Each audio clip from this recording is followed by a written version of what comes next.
and Biafra. You know that we are honest and truthful people. You know that we preach this gospel in the knowledge that your children must be free in the land of the living, that they may go back and worship you in Zion as they have done thousands of years ago. This is our prayer now and always, because we are your children. You can't abandon us to the forces of evil and darkness. That is not your will, and it can never be. That is why today, tomorrow and always, as you have called us to undertake this very monumental and epic task, as you have determined that your word must be preached in the land, that very land you gave to our ancestors thousands of years ago, so shall it be done in our lifetime. Allow us to be worthy to serve thee. Chukwa Biama, allow us to be considered worthy to serve you. You know we speak the truth. Our enemies are liars. They are cheats and they are killers. They are bloodthirsty bastards, all of them. All of them by name. They have brought their lies to bear upon all their dealings.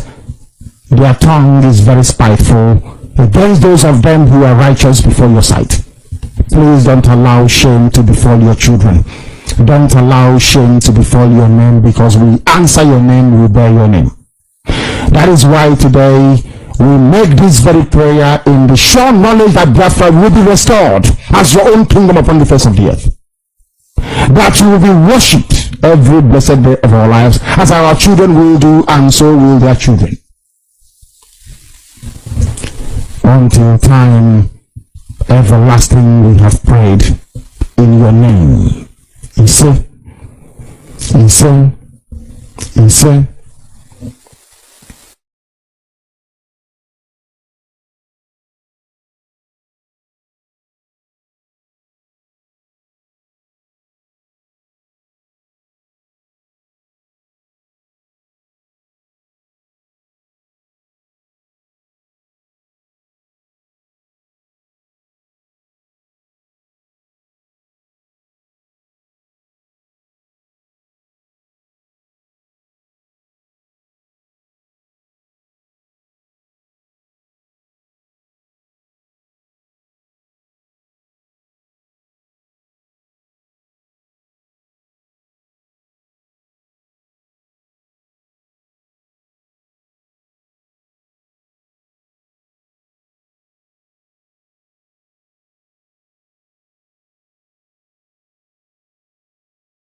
So it was prayed thousands of years ago.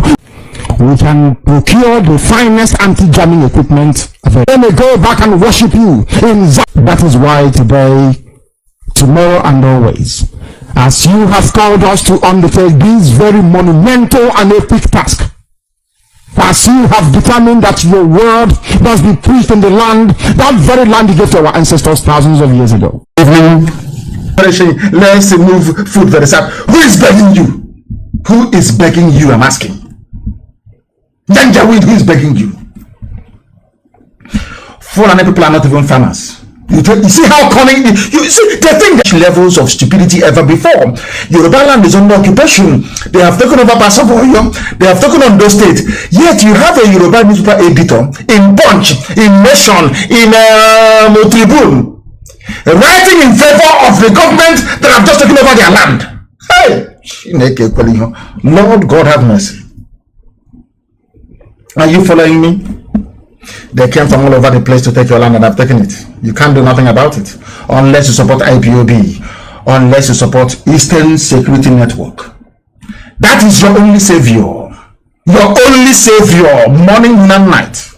IPOB will save all of you. That was why it was very, very critical for the Fulani. Britain told them, go and prescribe IPOB now. Do it. They said, do it now, do it now. To stop them from growing. Because their influence is growing. Do you know why they demonized IPOB before all of you? And the stupid, idiotic Yoruba newspaper editors went along with it? Because that is their game plan. They always divide you. They sow seeds of doubt in the minds of people, so that you end up hating those that have come to save you. You know, that's a very subtle thing that Western intelligence use in Africa, and it works perfectly well. In Africa, if you are a redeemer in Africa, those you are coming to save will end up hating you. They will hate you because there are some units within Western intelligence across Europe. That is their job. Their job is to make sure that anybody who comes out to save the people, that the people he's trying to save will hate him or hate her. That's how we are. And black people are very, very easy to manipulate. They manipulate them. They start hitting those that came to save them. Everybody knew that what Ojukwu went to. Every day I talk about Ojukwu and Aburi Accord. Everybody knows that Ojukwu went to Aburi Accord to go and negotiate for regionalism, for restructuring, the same restructuring they are now begging for. The same restructuring. But when they came back, nobody told, Britain never allowed the people to understand what Ojukwu went for. They said, oh, he's a rebel, he's a rebel, he's a rebel. Today you are begging for the same thing that Ojukwu fought for. And over 5 million Biafrans died for. You are still begging. And you want to wait for a Fulani man to wake up one morning and say, okay, now, they claim they are northerners. We northerners, we are now satisfied. Come, let us renegotiate Nigeria. Can you imagine such rubbish? What an insult to the entire South and Middle Belt. What an insult. What an insult. A few handful, they are not up to 1,000 people. Determining all of you that should be one Nigeria, the unity of our country. And I have said it anyway. Allow me to repeat. You know, the level of stupidity I have seen in black people, believe you me, that was the reason why I said to God in heaven, in my next life, I don't want to be a black person. Because of the level of stupidity I see in an average black person. Now, do you know that today, the news broke, I put on my Facebook page, they allow me to do that, but not to broadcast. Do you know that today, the new president of the United States of America, Joe Biden, called African leaders. They did not call whoever they claim is in Asorok. Because there's nobody there. Absolutely nobody. The Foreign Affairs was supposed to know that this man is going to make this call and batch his call through. Nigeria is meant to be number one to call in Africa. Is that not correct? They called other people. They didn't call the one from Abuja in Nigeria. And I said to God, but you gave human beings, even animals, common sense to be able to reason. Ask yourself, why was it that Biden did not call Abuja to speak to whoever they claim is Buhari? Because Biden knows that there is no Buhari. But it's not the job of America to tell you that. Everybody knows there is no Buhari. But it's not, even if you think that there is a Buhari in Asorok, why is it that common things, simple things that the president does, simple, common things that the president can do, how come your own is not doing it? Common, simple things that the president is supposed to do, how come your own is not doing it? They were burying military men that died in an air crash. A few meters from Asorok. And you claim Buhari is a military man, a general, and he's inside Asorok. He did not attend the funeral. All these things are raging, school children being kidnapped. Common national broadcast. Common national broadcast. He couldn't do. Instead, you have a country where the vice president is missing, and all of you know this. And they are telling us that anything that Femi Adesina says or Garba Shehu says, considered to be the president talking. Are you people that stupid? Are you no, hold on. Are you people that foolish? Does it mean that black people are so useless to the point that they can no longer reason properly? Even and until even a rat can reason better. Do you know that ordinary bees, and you know bees, where you get your honey from? Even wasps. Do you know once the queen becomes very weak and can no longer perform in that role, they kill the queen. They take the queen out, throw it away, and bring in another person, groom another queen to take over. Because it is called not fit for purpose. You have a president, so you claim. The person cannot fulfill the duties and functions of a president. Why then do you still have that person in power? Because there is nobody in power. What Fulani did cleverly is this. They dangled the promise of presidency in front of Tinubu. And we black African people, being who we are, insatiable and greedy, devoid of honor, they accepted it hook, line, and sinker. Because of the promise of 2023 presidency, please do not announce that Buhari is no more. They went into their blood contract, they signed it. That is why EFCC can chase Tinubu and Tinubu can no longer talk. Because he is part of the plot. And when you tell them that Fulani can never love them, they say, oh, but we are Muslim, I'm Tinubu, I'm a Muslim, they will love me. What happened to Abiola? Because you people don't know history. You don't have regard for history. Abiola was a Muslim, a very popular Yoruba politician, a successful businessman. They did not give it to him. What makes you to think they'll give it to Tinubu? Are you people insane? Can't you reason very well? Oh dear me. Now EFCC is looking for him. They're looking for him. He is in one almighty mess. Another one gone. After using him and his TV station and his e-rats and his newspapers to demonize IPOB. Can you imagine what could have happened had the Yoruba people risen up, Yoruba media, to say when IPOB was proscribed or that kangaroo judgment delivered, had Yoruba newspapers got up to say, no, this is wrong? Do you think today they'll be flying in their forests? A simple question. The time that all these conspiracies were going on against IPOB, had Yoruba media said what you are doing to IPOB is all men will know Mundam Nila, Adam happy long men will, Umundam Alando, than an Umundam to Tremije. No one will come back. No one will come back. I did not happy come back Sunday.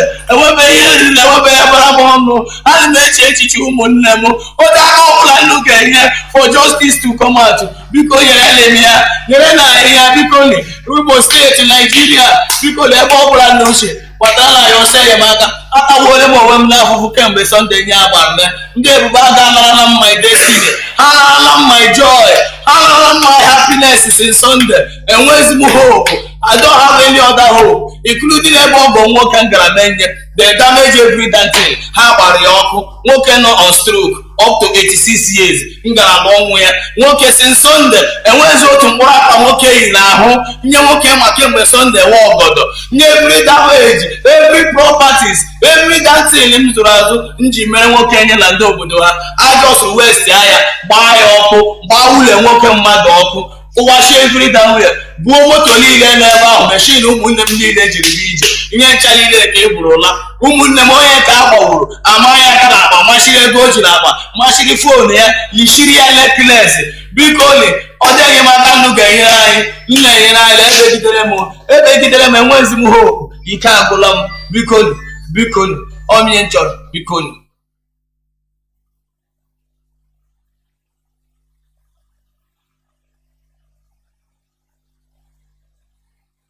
Africa's politics have fallen into the hands of elites, as the Nigerians would call them. These are a class of people who are pure business politicians, and business and politics go together in Africa. You cannot stand as a poor man. I came across a wonderful example the other day from Kenya.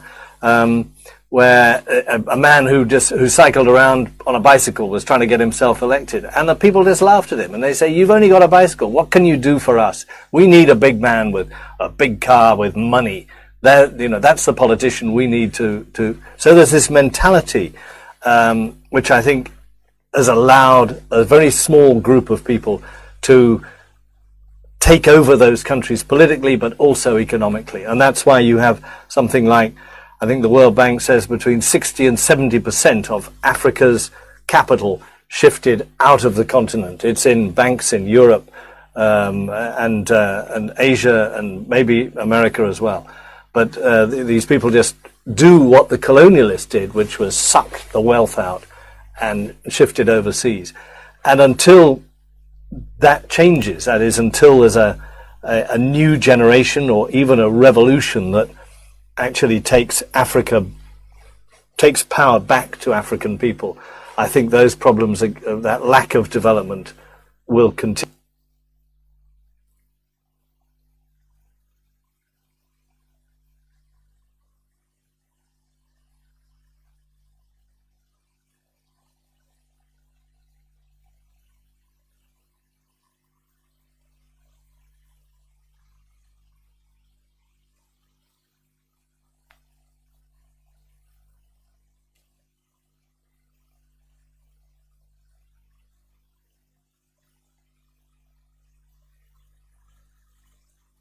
Wrong. They have not killed anyone. They did nothing wrong. Those with AK-47, why don't you preserve them? Had they consistently made that very argument, they wouldn't have preserved them.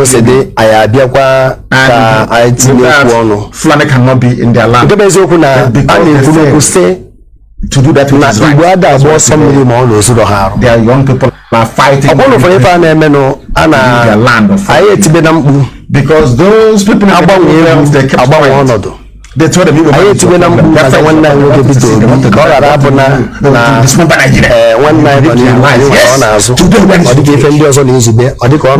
faith today? You believe in all the nonsense about today, where are you? Where is your faith? The fact that you the same guy, it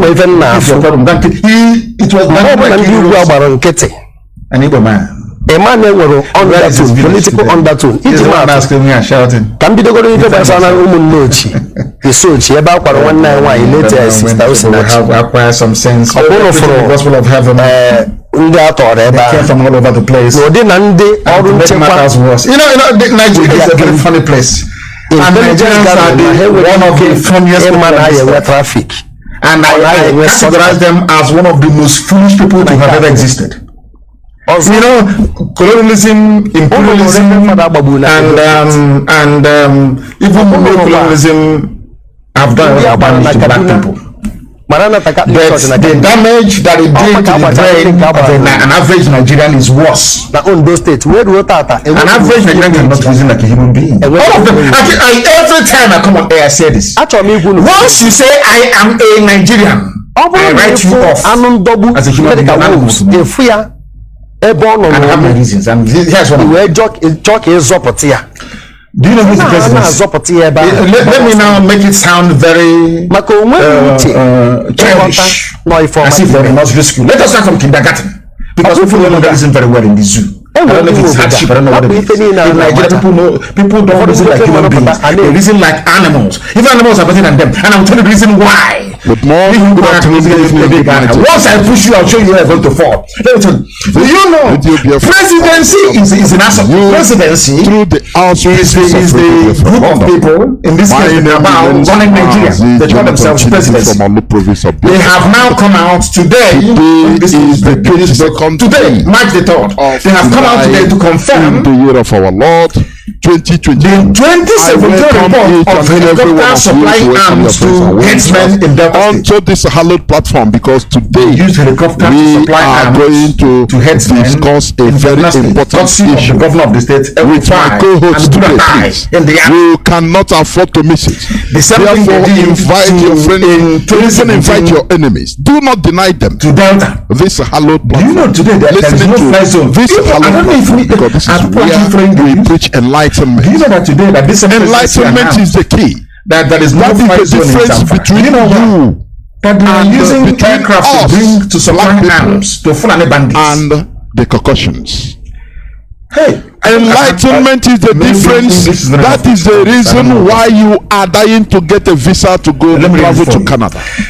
As why the Fulani presidency may have unwittingly confirmed a 2017 allegation that helicopters were being used to ferry arms to Fulani headsmen. Fulani, you know, all of you know it.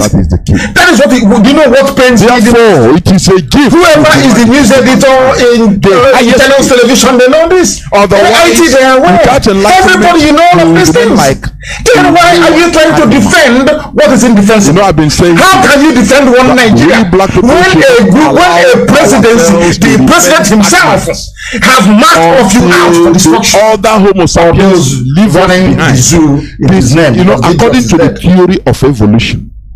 If you doubt me, then ask Biden why did they call everything evolutes. Every living organism evolutes, including human beings. My parents are dead. Am I going to call them on the phone? I still have my mother's my father's number. Human beings, Homo sapiens, known as Homo sapiens, left. Although I have them, am I going to call my mom and my dad? It's not possible. Because they are still there. Though living don't call the dead. Many of them are walking. That's why Biden did not call. They are walking on two legs. For but it's so called giant of Africa. Able to cook. Are you not paying attention? Are you not presuming that you don't listen or you don't reason or you don't? What is wrong? They are happy enough to be looking for their food, you know, eating it raw, and they are. This same behavior they are putting up now is the reason that is why every time I walk here. Oh, ye black. But why you cannot understand that if you don't not to be left behind. This same attitude, this same non-channel, this same attitude of the way he's talking to us, we don't like it. But okay, maybe you like the way that the Fulani are raping your people in the bush, or how they took over your land. Do you like that one? Let us be enlightened. Do you love it? So that we a very simple question. Towards time now is 3 minutes to the top of the hour. Into the mainstream. It's a live presentation. I am preaching the gospel of heaven. Before I continue, please, I will love us to pray.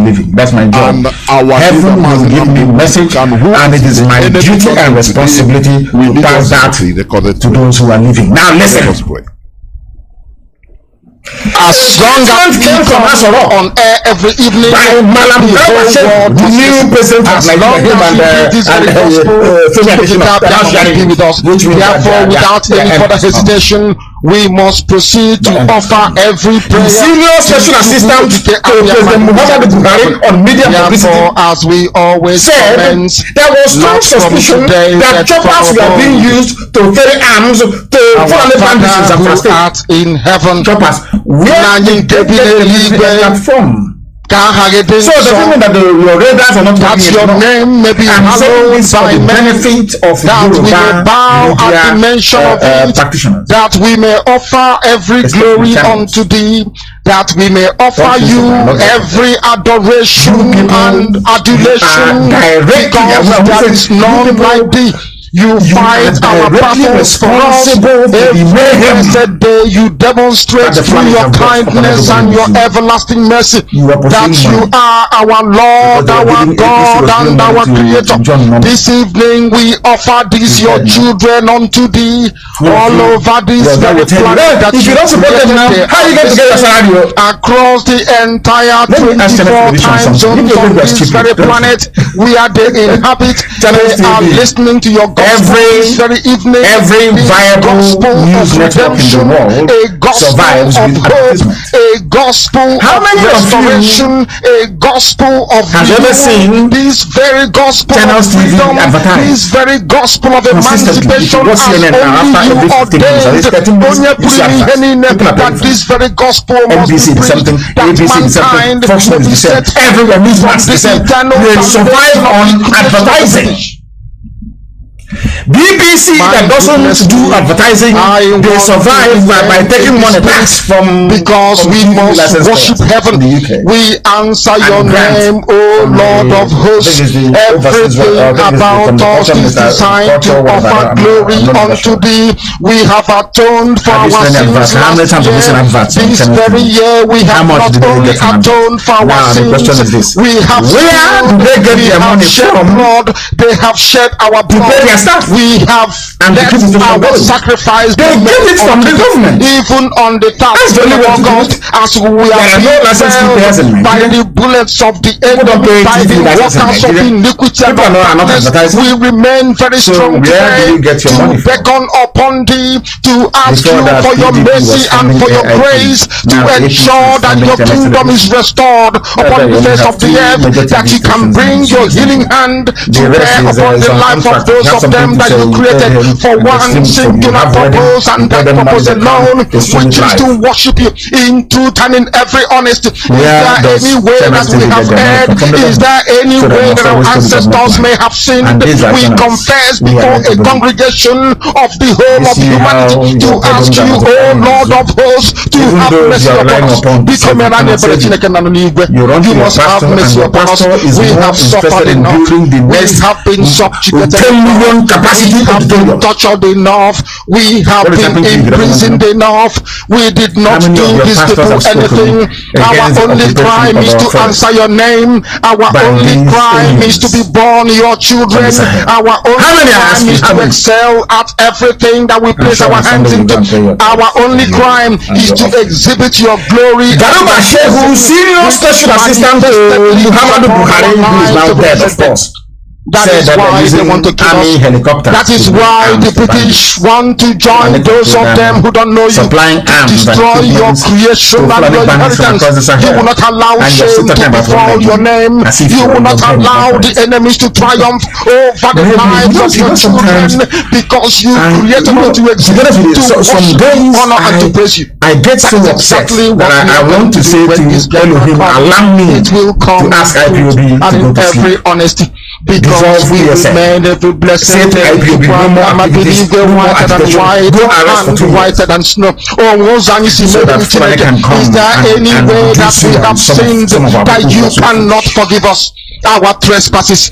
Enable us to fulfill your own word. What you have today is Islamic Republic thousands of years ago, that instead of what you promised not to come to pass, that heaven and earth will cease to exist. You opened your mouth to bless mankind to the coming of Yahweh Yeshua, who came here and said, that today they want to cut let your kingdom come on earth as it is in heaven.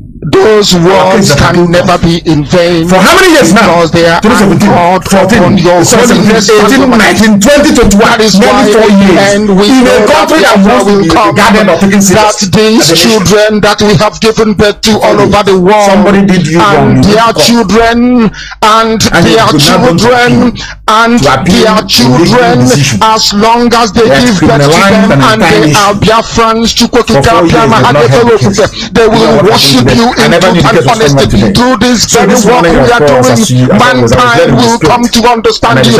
Let your miracle be wrought in our lives. Let us witness and behold your magnificence, your holiness, your mystery, and your grace under our command. O Lord of hosts, we call upon you. We call upon you to heal. Do you know what happened to you to provide? Today was the day they were meant to hear the case of the proscription of IPOB and tagging us proof in Abuja, Federal Appeal Court of Nigeria in Abuja. Today we ask you for inclusion where there as soon as they read that very we ask you for one brotherhood, one camaraderie, one bone, one blood, and one flesh of your children. The ethics and the videos, the Ison, the Shekiri, the Isobo, and also those of them from Isobo. We are traveling all the way to the lands of Igala. We are moving on from there to Idoma, to Igede, to the territories of the Igbo land. All these places we dedicate unto thee. All these lands of yours, we ask you to cover it with your mercy. Because we are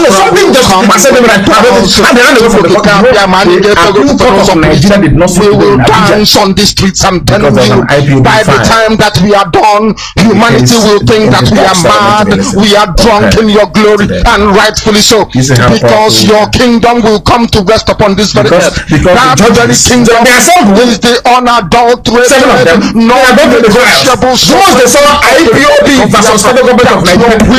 They said the court is not dismissed. Ask some How did we pray today? Those are going to appeal court. No other name apart from that name. Somebody will come out and announce. I have been the clerk or whoever should announce that the reason why the court will sit. They just want everyone to run away. That I welcome ask everybody that went to appeal court today in Abuja, Wednesday the 3rd of March. What happened? Were you given any reason why you had to run away from the court? They'll tell you no. Co-host For the first time in the history of them to make the initial introduction. Father, please, I start from you. That is the reason why they don't want to bring. Good afternoon, all Biafrans. Good afternoon, Mazi, Jonathan. Good afternoon, Mazi, Metu, Selamane, the arguments. My name is Marian Heder, and I've been speaking from Maryland in the United States. I welcome you all to this phenomenal program today, and wish all of us a good listening ears. Thank you very much. Even adjourn it. They said that everyone should go away and they all ran. That's how powerful we are. And that is to tell you that what Elohim is doing in our lives. Good evening, wonderful people of Biafra. Doesn't matter who you are. And I think I have to commend our lovely brother, Mazi Jonathan. Many of you may know. My name is Mazi, popularly known as Meki Sede. I am saying a very wonderful good evening from the beautiful city of Ghana. I may disagree with his and I am going to enjoy this edition. And I also welcome those that are watching. Depending on your time zone, I'm also saying good morning, good afternoon, and good evening as we stand by to listen to the word of people. I stand by, brother. The foreign army generals who have in the army are the ones supplying weapons to here today in order to preach the gospel. And the gospel of emancipation. The gospel. I saw that useless David Trust newspaper in the north. That Janjaweed publication. The gospel of enlightenment. Writing rubbish about that draw nearer to your listening device. But when it comes to, you see how evil they are. When I say that black people are satanic, I know. When it comes to IPOB, they say IPOB attack police station. IPOB killed 2 policemen. IPOB killed 4 army officers. But before our eyes, you will see army come and kill people. You will say allegedly. Your private enmity. Black people do not deny any of this. Or listening to this hallowed platform. Our leader is Mazi Nnamdi Kanu, who is in the enemy dungeon. Make no mistake about it. He is passing a process. He must be released. That is where we stand, and rightfully so. Therefore, we must continue in what we are doing. The restoration of Biafra is in the hands of all of us, both you that is listening. Because the difference between us and others is this. You know, other people, other Nigerians, they cry, they lament. They cry and cry like rats. They don't do nothing. They hand it over to God, according to them. The situation over to God. But we, the indigenous people of Biafra, Mazi Nnamdi Kanu, he has trained us in order to lament, not only lamenting, but we do something, rise up and do something. That is how real human beings act. Because that brain, that thing inside the skull is not for fancy. It's not for fancy. As you know, the most intelligent human being in this world is making use of less than 10% of his brain capacity. Let me tell you. Do you understand what it means? The most intelligent human being in this planet Earth, according to science reports, is making use of less than 10% of his brain capacity. For you to understand that when you are not doing anything, when you are not using your brain, you are just wasted, you know. You are wasting yourself, because everything we need is in the brain. The Creator put it in our brain, in that brain, that place, that thing, that billions and billions of cells. That is where it is. And as I said before, that is the reason why you are dying, sleeping in British embassy, so that you don't miss the interview, so that they give you visa to go to London. These people are human beings like you and I. But the only thing is that they made use of their brains. That is the thing.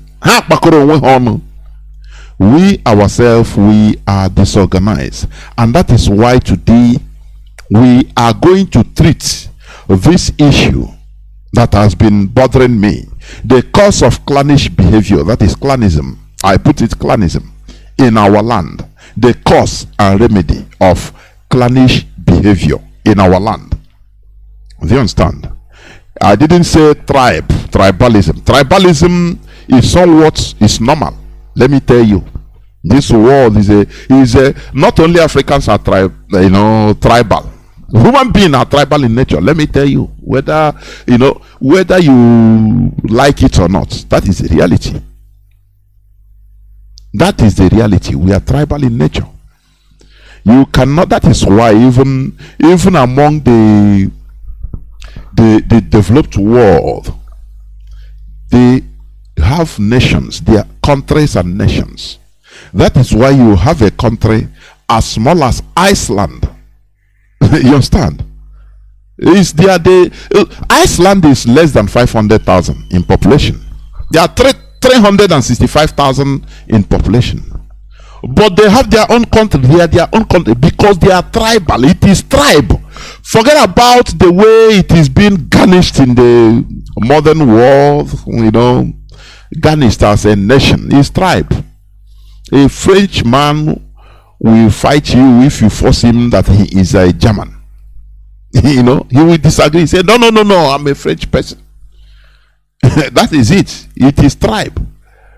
So, what I'm talking about today, what we shall discuss about today, is the cause of clannish behavior.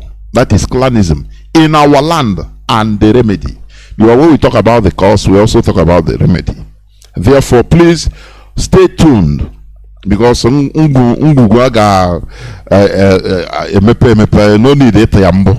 that is the thing. Before we enter into the main business of the day, I want to read some news headlines.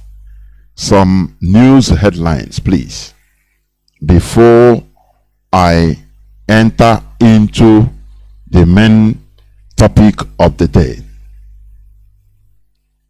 Okay, let me start here. There is one news I read. Appeal court jails Nigerian serving senator Nwa Oboshi 7 years, ordering winding up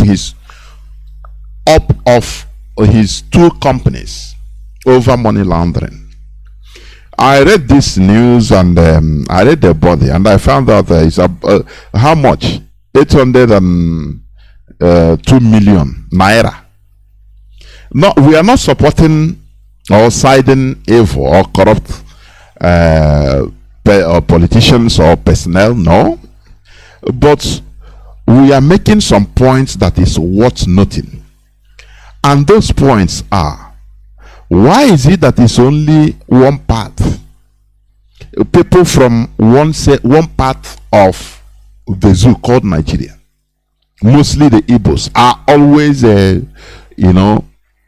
sentenced, jailed for corruption, for taking crumbs. It's a question that I have been asking, and I know that it is in the mouth of many people that are taking billions of naira and dollar. The Fulani people that are taking billions and millions of dollars and naira. No person touches them. They are untouchable. Do you see the country you call your own, where there is inequality, and inequality begets anarchy? Injustice begets anarchy. Do you understand? Every time, who did they jail in the UK? It's a Biafran. The past former governor. What is the name? What is the name of that governor? Governor of is it River State? Well, I don't know whether you remember what is the name of that man that was jailed in the United Kingdom. I think he's still alive or he's dead. Who? The man? You mean that was jailed for what? Yes, he was jailed for corruption. He served jail terms in the United Kingdom. He was a former governor, I think of River State. Mazi, you remember the name? I remember his name. I think it's supposed to be Alamesia, if I'm not mistaken. The one that Alamesia. Dressed like a woman. To come back here. Yes. I think somebody will inbox me now the name, please. Something that is in my mouth all the time. But we must continue. You know, Nnamdi Kanu has said, James Ibori. Is it Ibori? Ibori. Okay. Yes. James Ibori. Of course. Every time is the same thing. The same set of people. The same people from one region. And, they are showing you something, that these are the corrupt people. That is what they are showcasing to the world. But the main people that are carrying the country, wholesale, stealing, looting everything. They don't care. They're untouchable. The Fulani Caliphate, they can only run feudal system. They are not, they cannot take in or run a modern government. That is why they know, in a feudal system, it is about the landlord and the squatters. That is the truth. All animals are equal, but some are more equal than others. All this shenanigans they call democracy in Nigeria, that is rubbish. It is a feudal system where some people are the landlords. They own the land. They own the land, and they want you to just come to print every time you are there squatting, begging. IPOB, we have made up our mind and say no, we cannot continue living this type of life. It's very shameful, where they will leave the main culprit, the big criminal, and they go searching for people that take crumbs. Yes, all of them committed crime, but there are the kingpins. You see, during the time of El Chapo, Escobar, the American CIA, they have the foot soldiers of Escobar. They will catch you, with maybe 1 ton of cocaine.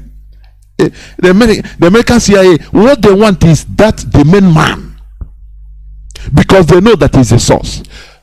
But in Nigeria, it's not the same thing. The reverse is the case. They only look for people, helpless people that are looking for crumbs, and cut them, whereas leaving the main stump, the main root, taproot. But we must continue. This man is a Biafran, he's Igbo Biafran from so-called Delta states.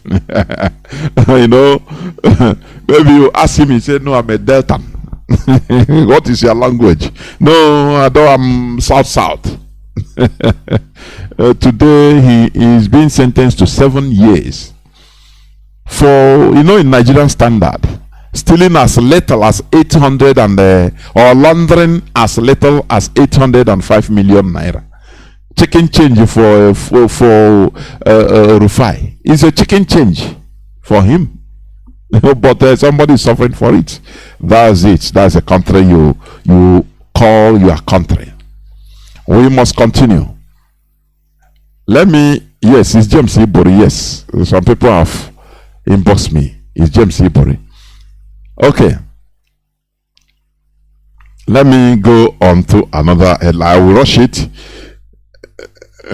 You see, Kanu State Hizbah officials shave young man's hair for being un-Islamic. This is normally a secular country, a secular country. They see your hair they shave your hair. You don't know which way Nigeria is, whether it is Islamic, or it is secular, or it is Hindu. You don't understand. Everything is confusion. That is why we clamor for the destruction of that zoo, honestly speaking. How can you say that you are in a secular country, just like carving a part of making Afghanistan to be maybe the 57th state of America? Is it possible? Is it possible? There will be clash of civilizations. That is it. But you are forced to live inside this place, not for your interest. Do you understand? It is for the interest of the Creator. That is one thing we should understand. Nigeria is not serving the interest of any one of us. Nigeria is serving the interest of the Creator. The creators of Nigeria, they have, or they had something in mind. That is why I used to blame Azikiwe. Well, now Batega, he will be the president of one empire he did not even rule. Instead of starting from grassroots, no way. We must continue hammering this. Now, if you go to Kanu, which is also, let's say, your country, part of your country, which you are a citizen to, you don't know what to do, they will cut your hand. In the same country, they destroy the alcoholic beverages in Kanu, whereas the government, the state government of Kanu, they are benefiting from the VAT, value added tax that is coming from that alcohol production in Lagos, in South. You understand? In Aba, in Onisha, anywhere in South. But you dare not come to Kanu to consume it or sell it. Do you see the confusion we call a country? Are you seeing it? We must go on. And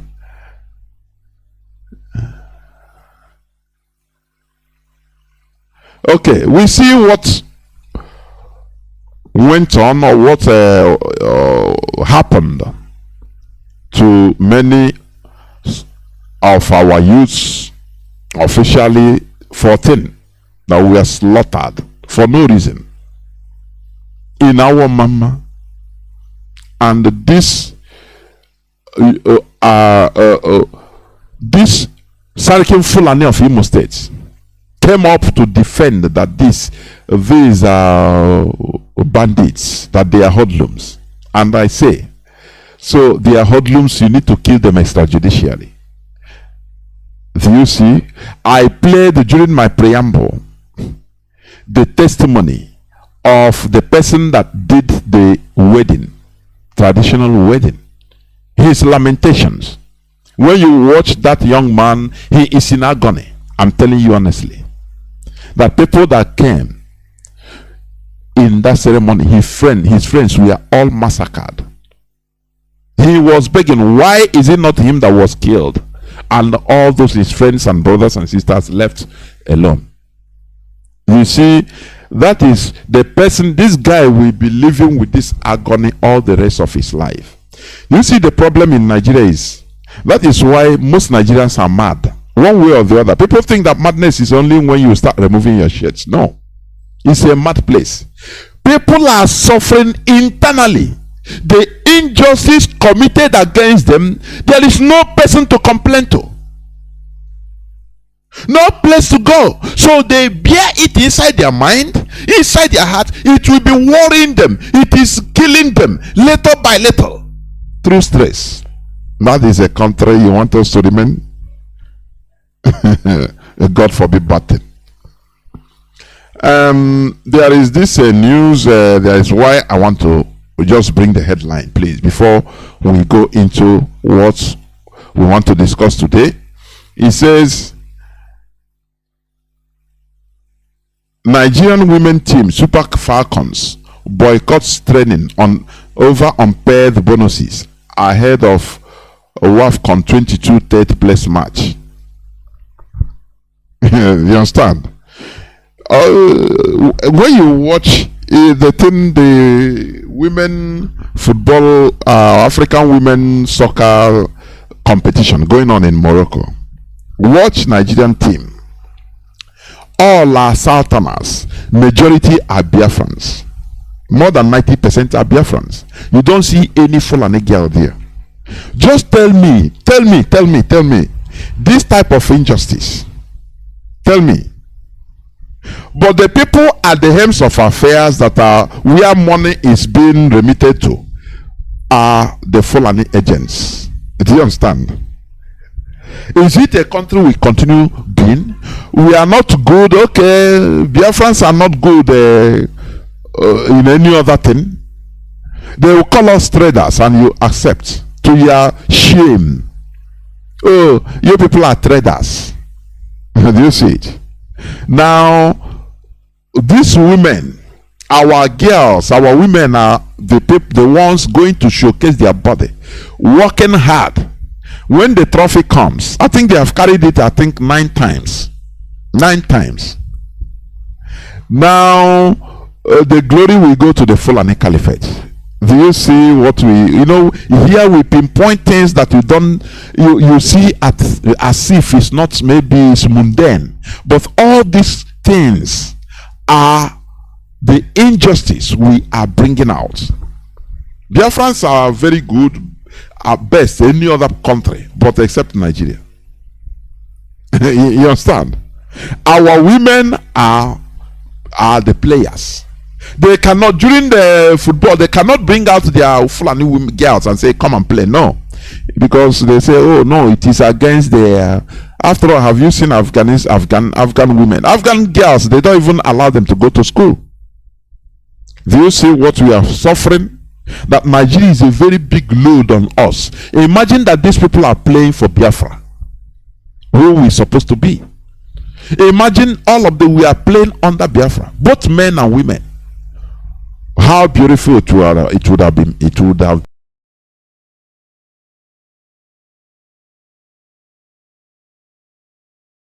been. Imagine all of them, we are playing under Biafra, both men and women. How beautiful it would have been. It would have been.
Him that he is a German, he will disagree. He said, no, I'm a French person.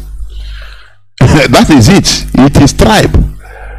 So what I'm talking about today, what we shall discuss about today, is the cause of clannish behavior, that is clanism, in our land, and the remedy. Because when we talk about the cause, we also talk about the remedy. Therefore, please stay tuned, because anarchy. Do you understand? Every time, who did they jail in the UK? It's a Biafran. The past former governor. What is the name? What is the name of that governor? Governor of is it River State? Well, I don't know whether you remember. What is the name of that man that was jailed in the United Kingdom? I think he's still alive, or is dead. Who? You mean that was jailed for what? Yes, he was jailed for without jail terms in the United Kingdom. He was a former governor. I think of River State. Mazi, you remember the name? I think it's supposed to be Alamesia, if I'm not mistaken. The one that Alamesia. dressed like a woman. To come back, yes. Yes, I think somebody is meant to travel at least cruising speed 160 kilometers per hour. Whereas the lorry that is blocking you, that you are forced to follow, the maximum speed may be 60 kilometers an hour, and he is cruising at 30 kilometers. For the lorry, it is doing very great. Oh, going on 30 kilometers an hour is very great. But for you, you know, it is not, because it is not the same thing. So that is what Nigeria is for us. That is what we are suffering in Nigeria. Therefore, once we have restored our nation, Biafra, I'm telling you honestly, we will be on our normal speed. Because in Nigeria, they force us to go at the speed of the caliphate, which is very slow for us. Very, very, very slow for our liking, for who we are. I don't know. I'm trying to check whether, because my system is buffering. Let me check.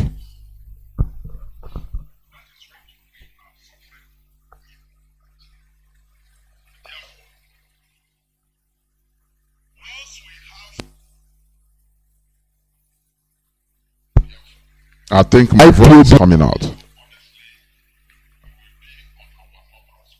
Of course. So let us continue. Now, as I said before, we must go into the topic of the day. But I don't know whether Wada or Mazi, whether you have anything to say, to add, whether you have anything to add in the news headlines which I have read, just the headlines. You want to add anything, please, you go on. Not from me, Mazi. Okay. Mazi Meto. Yeah, just a quick one. Regarding the what I call them super female falcons, or whichever name they answer. If you can remember the last time they came in here, that was a scenario that happened. It was here in Vienna. The same women, you know, they came to also have their training here, and unfortunately, they find themselves in a public train. Normally, a team supposed to have a provision of boss or whatever to carry them along, because they came for a tournament, and I believe there must be a provision of a vehicle for movement. But because of that corrupt nature in them, they find themselves in a public train Because that got themselves embarrassed. Yes, that got themselves embarrassed by a Biafran. No, now let me just put it in a way, because he has been one of us. And the same thing the guy was telling them, that many of you that are supporting this country, that are killing innocent souls, will also partake. Is every day the same scenario, and very unfortunate, like you said, a lot of them are from Biafra. I don't need to hesitate to ask, because that is the reason why our people need to wake up. Our people need to wake up. If our people can wake up once and for all, and begin to channel their energy towards restoring a country where they can be proud of, I believe you me, Nigeria will split under some seconds, and that is the reason why Mazi Nnamdi Kanu decided to continue to hammer and wake us up, so that we will now realize the mess we are into. I think, like I said, this is what I have to, add up for now. Thank you, Mazi. Okay, as I said, today in our discussion, the topic of our discussion is the cause of clannish behavior, that is clanism, in our land, and the remedy. I will start by saying, defining what clannish behavior is. It is tending to exclude others outside the group. Clannish people are inclined to associate exclusively with the members of their own group. Do you understand? Let me tell you, there is a difference between clan and the tribe.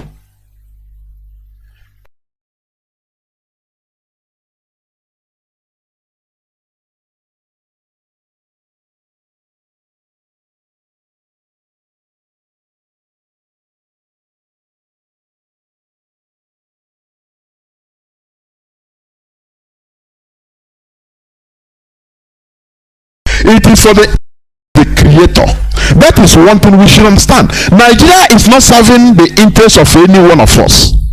Nigeria is serving the interest of the creator.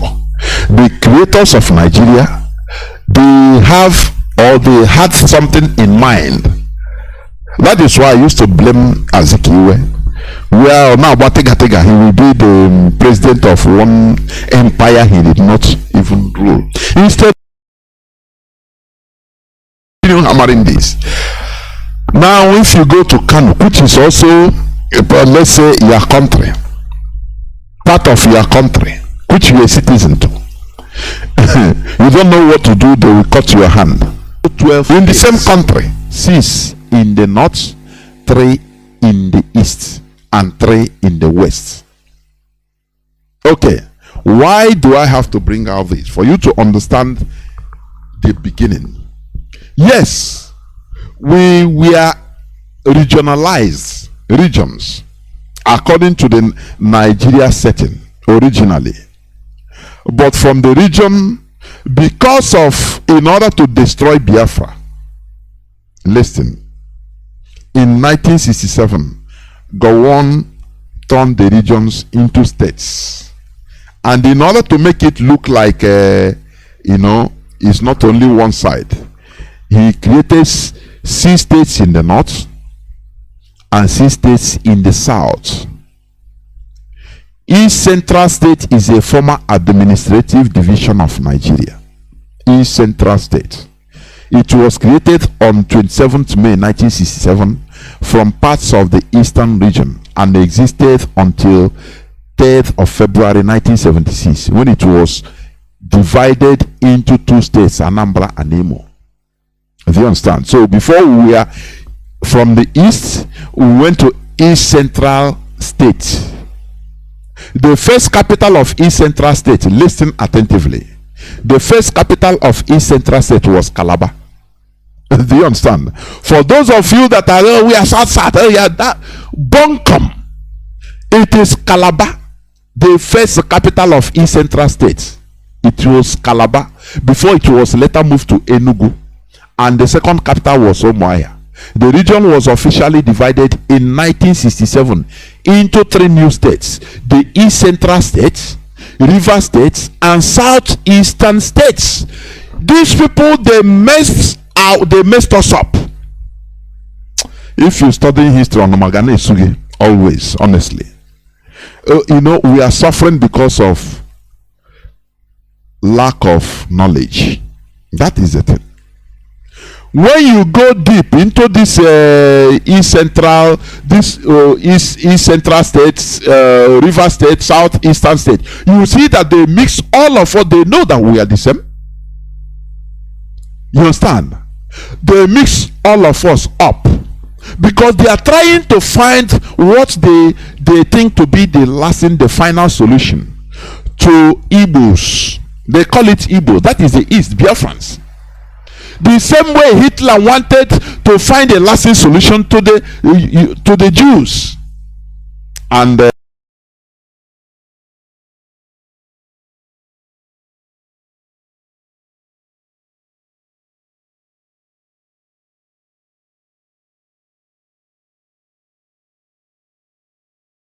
women team Super Falcons boycotts training over unpaid bonuses ahead on 22 third place match. You understand? When you watch the women football, African women soccer competition going on in Morocco, watch Nigerian team. All are Southerners. Majority are Biafrans. More than 90% are Biafrans. You don't see any Fulani girl there. Just tell me this time, tell me. But the people at the helms of affairs that are where money is being remitted to are the Fulani agents. Do you understand? Is it a country we continue being? We are not good. Okay, Biafrans are not good in any other thing. They will call us traders and you accept. To your shame. Oh, you people are traders. Do you see it? Now, these women, our girls, our women are the ones going to showcase their body, working hard. When the trophy comes, I think they have carried it, 9 times. 9 times. Now, the glory will go to the Fulani Caliphate. Do you see what here we pinpoint things that we don't have a population of 12 million people, and some areas such as Owerri, and those inhabited by the Anangs. Where are the Anangs? Where they call you today, South. Those are the Southeast, where beside they call even the Southeastern states.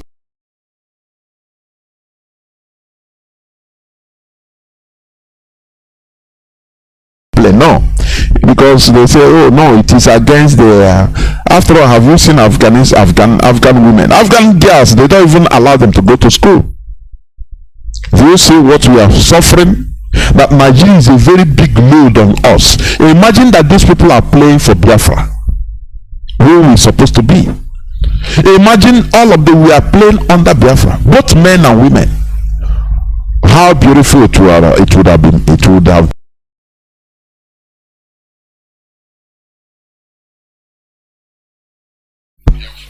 I think my voice is coming out. Of course. So let us continue. Now, as I said before, we must go Asian.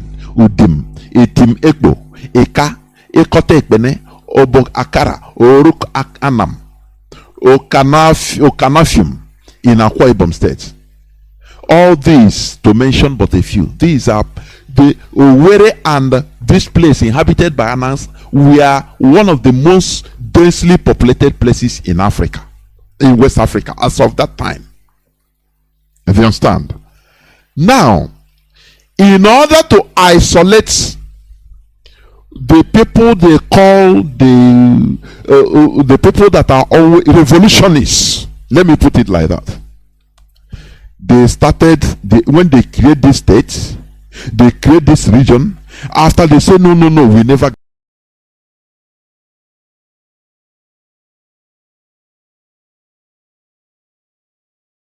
A provision of boss or whatever to carry them along, because they came for a tournament, and I believe there must be a provision of a vehicle for movement.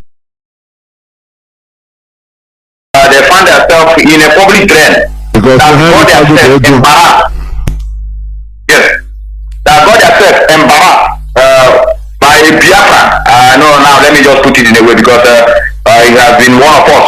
And the same thing the guy was telling them, that many of you that are supporting this country, that are killing innocent souls, will also partake.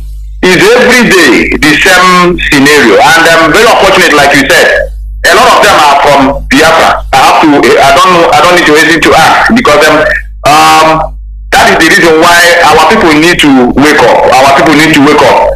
If our people can wake up once and for all, and begin to channel their energy towards restoring a country where they can be proud of, I believe you me, Nigeria will split under some seconds. And that is the reason why Mazi Nnamdi Kanu decided to continue to hammer and wake us up, so that we will now realize the mess we are into. I think, like I said, this is what I have to, add up for now. Thank you, your hand. 12 in the same country, 6 in the north, 3 in the east, and 3 in the west. Okay, why do I have to bring out this? For you to understand the beginning.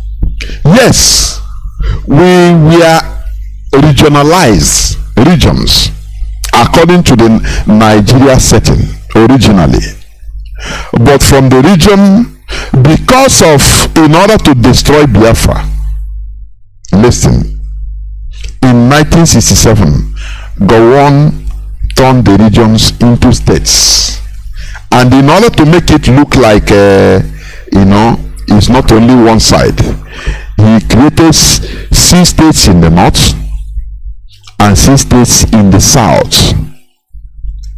East Central State is a former administrative division of Nigeria. East Central State. It was created on 27th May 1967 from parts of the eastern region and existed until 3rd of February 1976 when it was divided into two states, Anambra and Imo. Do you understand? So before we were from the east, we went to East Central State. The first capital of East Central State, listen attentively. The first capital of East Central State was Calabar. Do you understand?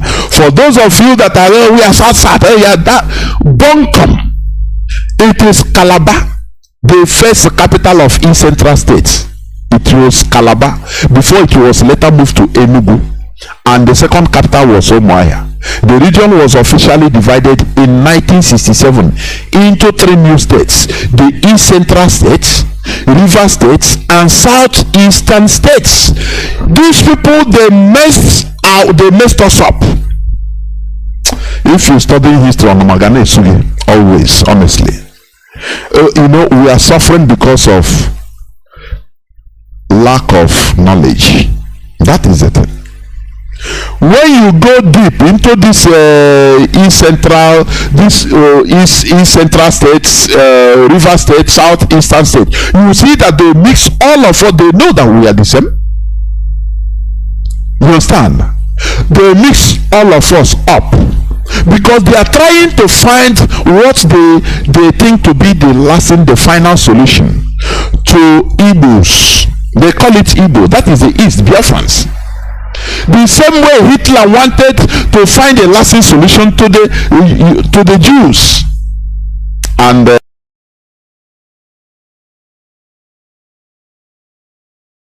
is a very big load on us. Imagine that these people are playing for Biafra. Where we supposed to be? Imagine all of them we are playing under Biafra, both men and women. How beautiful it would have been. It would have begin to channel their energy to isolate the people they call the people that are always revolutionists. Let me put it like that. They started when they create this state, they create this region. After they say no, we never.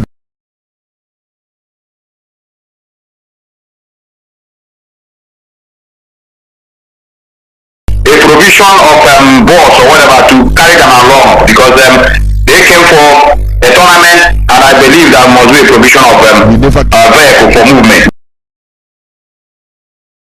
And many of us were in the world before these states were created, but all of a sudden you start identifying yourself with the state you know when it was born. It is absurd. Not only that, in our land today, you will see that somebody from Anambra, maybe from Oka or Agata, but he have lived all his lives in Aba, has his business, even has his houses in Aba. I'm giving an example. Now, and he merits, he is a person of honor and integrity. But when it comes to political position, maybe senator, senatorial position or election, or chairman of lawmanship, governorship, you see, if this person now goes to vie, then now our own people will remind him that so you have nothing to. You don't have anything, you don't have to come here to go back to Anambra. This thing I've been thinking about it, it have been giving me concern. That is why I brought it out today so that we treat it. What is the cause? We treat the cause first before going to the remedy. But contrary to other people, you will see somebody from Oyo State. Yes, the Yoruba, they have their own challenges, but let me tell you, you see somebody from Oyo State, origin from Oyo, but he will become a governor in Lagos State. He will vie for governorship of Lagos State and win it. No person will tell him go back to Oyo where he come from. Are you talking about the North? And now some man from Sokoto, he can become a governor in Kanu. No person will tell him go back to your land in Sokoto. No, this is advancement on their part, and we are still tied up in primitivity. Do you understand? Now, why I say we are still tied up in this type of primitive character? We know that we are one people. Only the creation of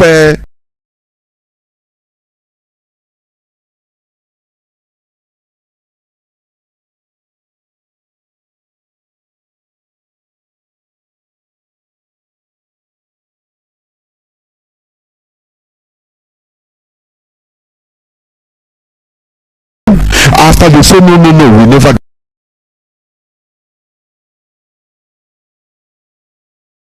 Now, I say we are somebody from in this type of primitive character. We know that we are one people. Only the creation of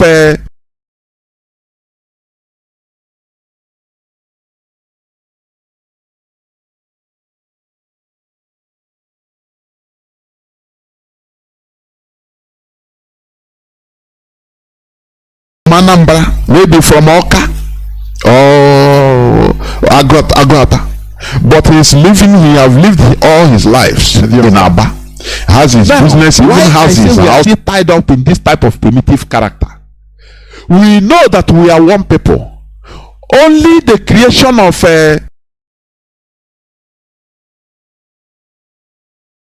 political position, maybe senator, senatorial position or election, or chairman of lawmanship,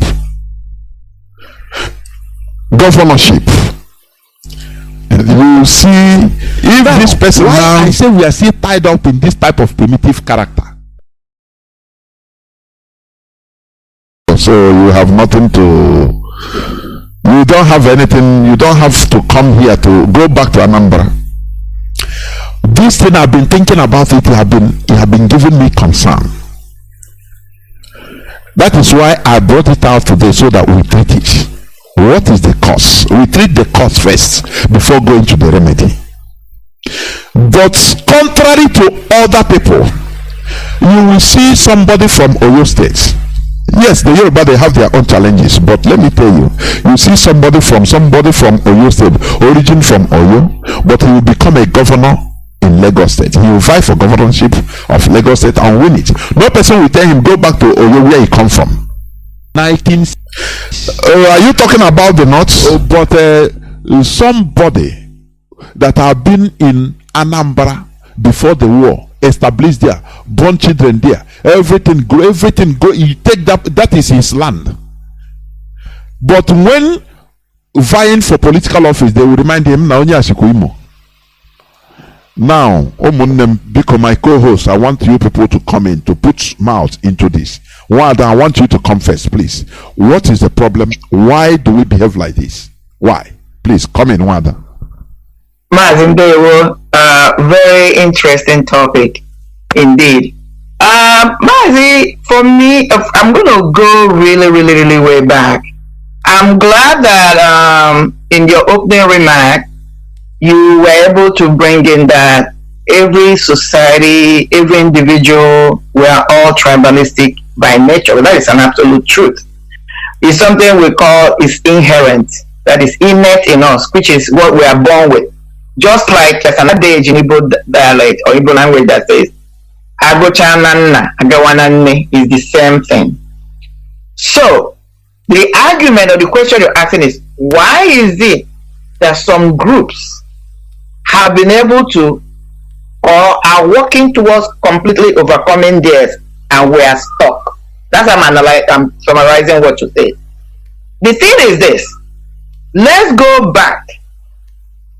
Before the creation of this new, we are split into these new states. We were all one people, Eastern Nigeria. So that gave us collective identity. We saw ourselves as one. And that was why people were not kind of kicking against it. this tribalistic, clannish thing. We saw ourselves as one people. Now the war came. The so-called civil war has done so much damage to us. I'm going to start by this. During the war, people went through a lot of trauma. I'm not making excuses here. But one thing we keep forgetting is that we human beings, every trauma we go through are embedded in our muscles. The muscles of human beings have memory. The brain have memory. After the war, and then during this war, it was survival of the fittest. And it made people to begin to think, get into the mode of trying to survive individually as a person, not now as a society. Why am I invoking this? Because if we look back beyond the so-called civil war, if we are narrowing down to Igbo man, the Igbo man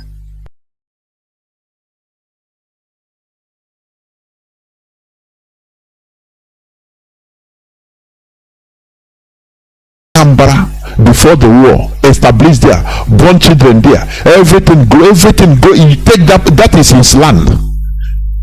But when vying for political office, they will remind him, now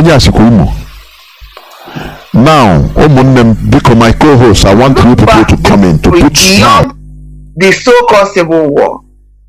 If we are narrowing down to Igbo man, the Igbo man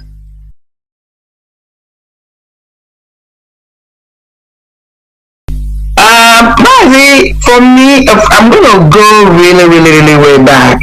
I'm glad that in your opening remark you were able to bring in that every society, every individual, we are all tribalistic by nature. That is an absolute truth. Look back, it's something we call the so-called civil war. If we are narrowing down to Igbo man, the Igbo man inherent, that is innate in us, which is what we are born with. Just like there's another age in Igbo dialect or Igbo language that says Agochananna, Agawananne is the same thing. So the argument or the question you're asking is, why is it that some groups have been able to or are working towards completely overcoming theirs and we are stuck? That's how I'm summarizing what you say. The thing is this, let's go back.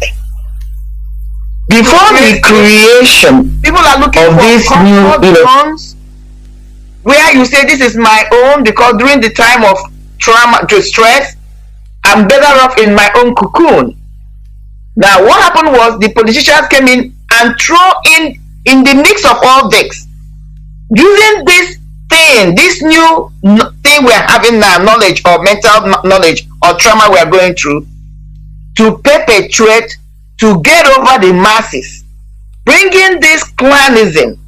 Oh, remember, this person is not your own, it's our own. So you must fight for me. You don't have to fight for that individual, because at the time of stress, that individual may not be for you or will not be for you. I'm going to be for you, even though they're not telling the truth. This is psychology they are using. So this is what has brought us this. It's not really the division of these states. I agree that it depends the division. It depends it. But it's not really that. It's because the so-called political elite found these two as an easy way to manipulate the rest of the society and have their ways. So I'm laying this foundation because I'm going to expand on them as we progress. But that's what I'm looking at, because since you mentioned this to me, I've been thinking about what could be the problem. That's the problem. And the stereotyping. Stereotyping, what do I mean? Oh, Nyanambara. Oh, Takandi Anambra neme. Just like that concept. Oh, Onyembise batano logi. And you have Agwo. Kill the Onyembise before Agwo. When we begin to stereotype ourselves like this, they carry weight. We must understand that. That is why somebody like me, there was this lady that calls herself Mara. She sang a song about Igakwana Imo State. I was really upset Because that's what she doesn't understand, the magnitude of what she was throwing out there. Stereotyping. Stereotyping is dangerous because there is no particular society, even in a family, even where you are of the same parents, have the same, that will have the same personality.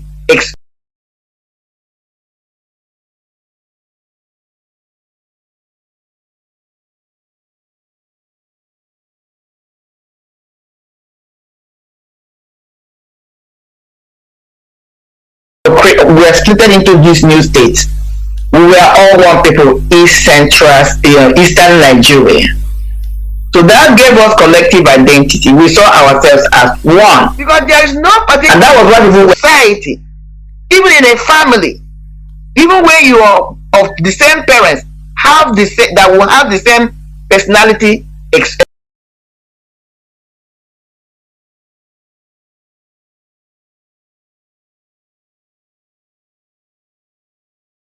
We are not kind of kicking against it, this tribalistic, clannish thing. We saw ourselves as one people.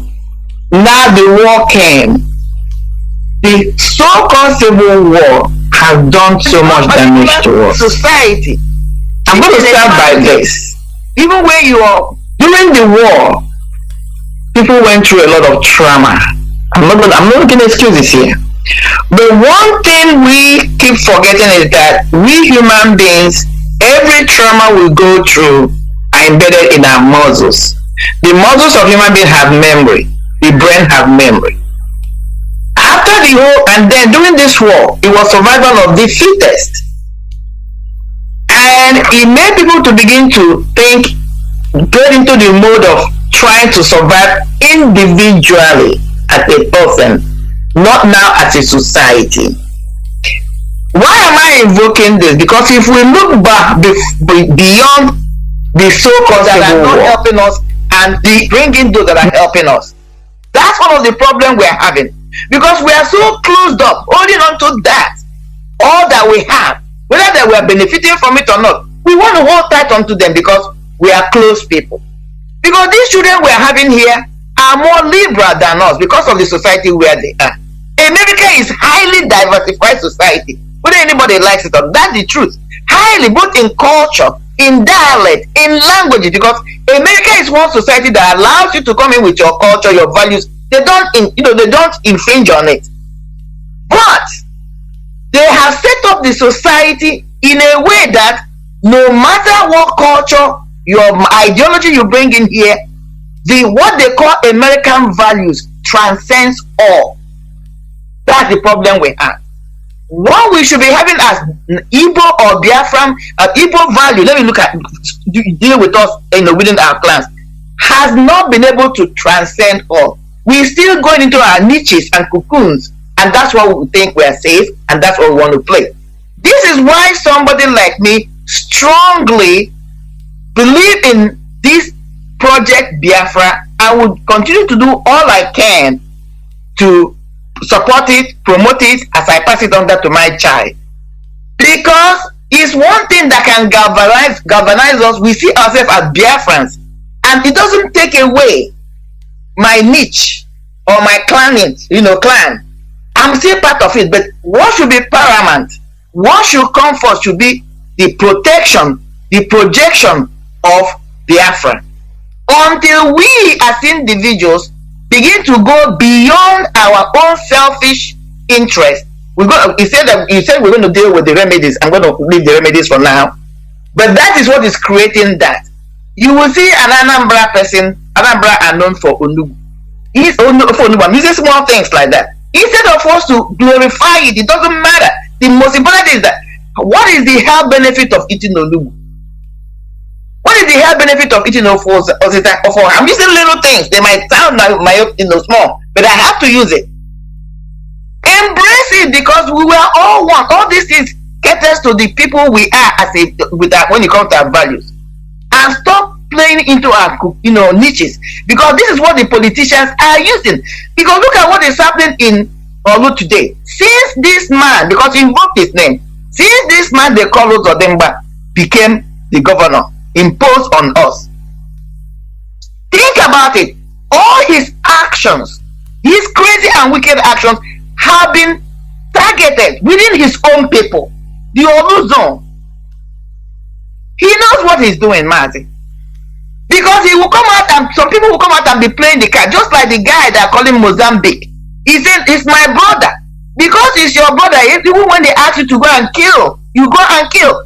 Why am I invoking this? Because if this guy tries all this nonsense he's doing to go to a place like Owerri, Pure, or go to Mbise, or he will not, immediately there'll be more outcry because they will see him as somebody else. So he knows what he does. So this client plays a role and not, he can cut both ways. So what I'm trying to bring out here that Uzodimba is getting away with this because of this issue we're talking about. He's destroying his people. But then they are reluctant to truly call him out. And the other people are looking at, oh, he's dealing with his people. He might as well deal with them. They forget that we are all one. We should rise against something that is negative and support all that is good, irrespective of where it's coming from. I'm going to yield for now as we continue to explore this discussion, Matt. Thank you. What I understand in what you say, one of the main points is you talked about the post-war politics to disintegrate us the more. The after the war politics, because that war continued, but in a softer but very dangerous way, which they tried to make sure that they disintegrate us the more, playing this politics of clanism. Instead of removing it, instead of making sure that people became or continues being one people, now they made sure they put that sense of clanism. Na onye Owerri, na onye Olokowu, na onye Oka. Oka person will see maybe somebody from Agwata in a different way. This type of thing. So they increase the volume. That crack, they try to make it, turn it into a gully. That is one of the causes. But Mazi, who are the people implementing it? I agree with it. Who are the people implementing? Because we've got to be honest to ourselves. Even, yes, they created the state. Because I listened to you. It wasn't only in former Eastern region they created states. Yes. They created states in the north. Definitely. They created states in the middle belt. But these people have not allowed the creation of the state to be detrimental to their development. Whether they are using it as an advancement. Because it is we that are implementing this clanism. We are the ones. It's not outside force. Instead of using the creation of the state to better us, we have used it to turn against each other also because of dirty politics. Because people now are caring for their sole survival instead of the survival of their society or their community. Yes, man. Okay, thank you. Mazi Meto, please come in here. What do you think is the main cause of this clannish behavior, which I called primitive behavior in our land today, exhibited by our people? Go on, please. Yes, I have a lot, but I will try to curtail my ideas on this issue. But before I continue, I just want to let you know, and those that are watching and at the same time listening, is this issue we are treating today is the reason why there is IPOB and Mazi Nnamdi Kanu. And is also the reason why Mazi Nnamdi Kanu is in DSS custody. Because one will wonder, a man without a gun, without a missile, nothing. He was not. He has never been a military officer before. Maybe it's okay. He's a specialist in shooting guns. So let us now adopt him. Mazi Nnamdi Kanu is the reason why many of us are today, waking up and be speaking like this. So that is the reason why in his speech he always tells us Biafra restoration is more than a nation. Biafra restoration is our religion. And it's not, for me, it's not surprising what we are passing through, because the reason why we are having this kind of segregation it is serving the purpose upon which it was created. It is same thing with religion and who brought it in our land. Like Mazi, you list of you made mentions of states that were created, but you forgot to mention the people or the persons that created that state. Because you know, if you come to in a land, you want to create a state, there must be a purpose inside you. You may decide to create one in your own community, but there's a reason. You know, there's a reason why those states were created, and it is serving the purpose upon which they were created. Now, like in 1967, you made mention, Yakubu Gowon is the one in charge. He's not from my place. In 1976, Murtala Mohammed responsible. In 1987, Ibrahim Babangida responsible. In 1991 again, Ibrahim Babangida responsible of those creation of state. In 1996, which is the last one, Sani Abacha. All of these people I made mention, they were involved in the genocide on our people. So how do you think they will come and create a state and want it to function or serve the purpose for them, for the betterment of our people?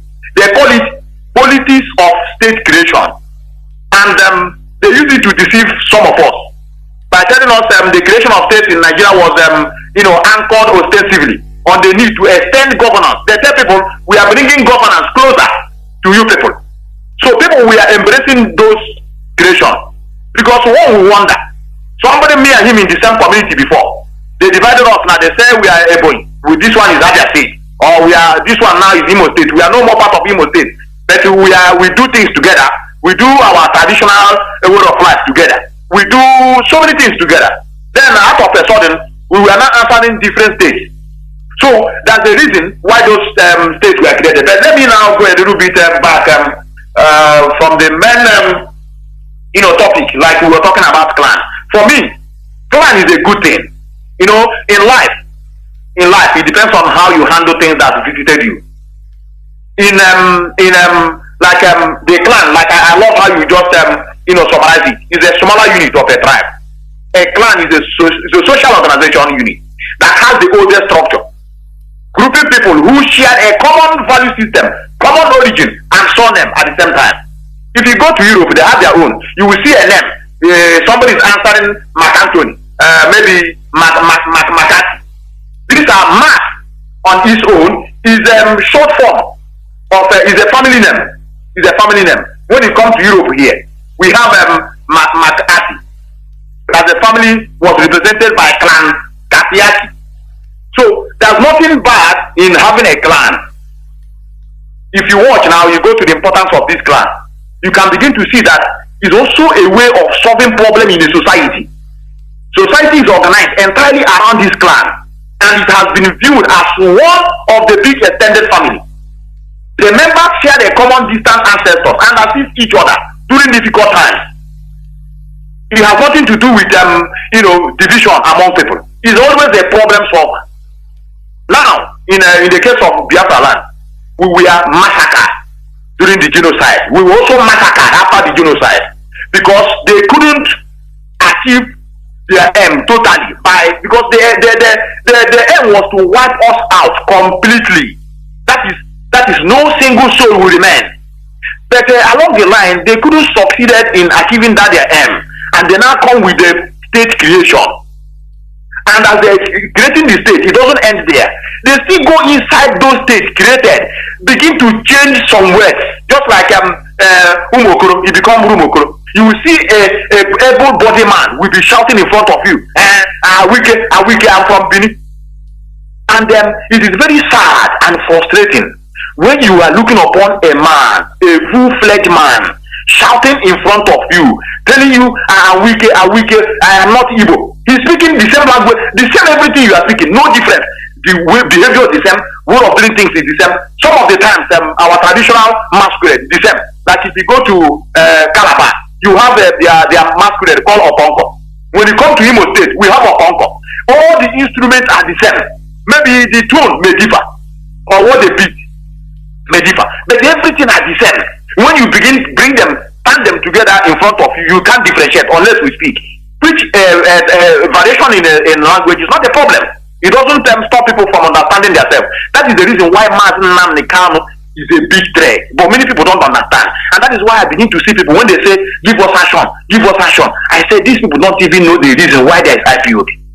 IPOB is there to wake people up from their state of ignorance. IPOB is not a military wing. IPOB is to restructure our brain so that we will not begin to reason. And let me just tell you, the worst thing that happened to a man is a life without reasoning. That's the worst thing you can do as a man.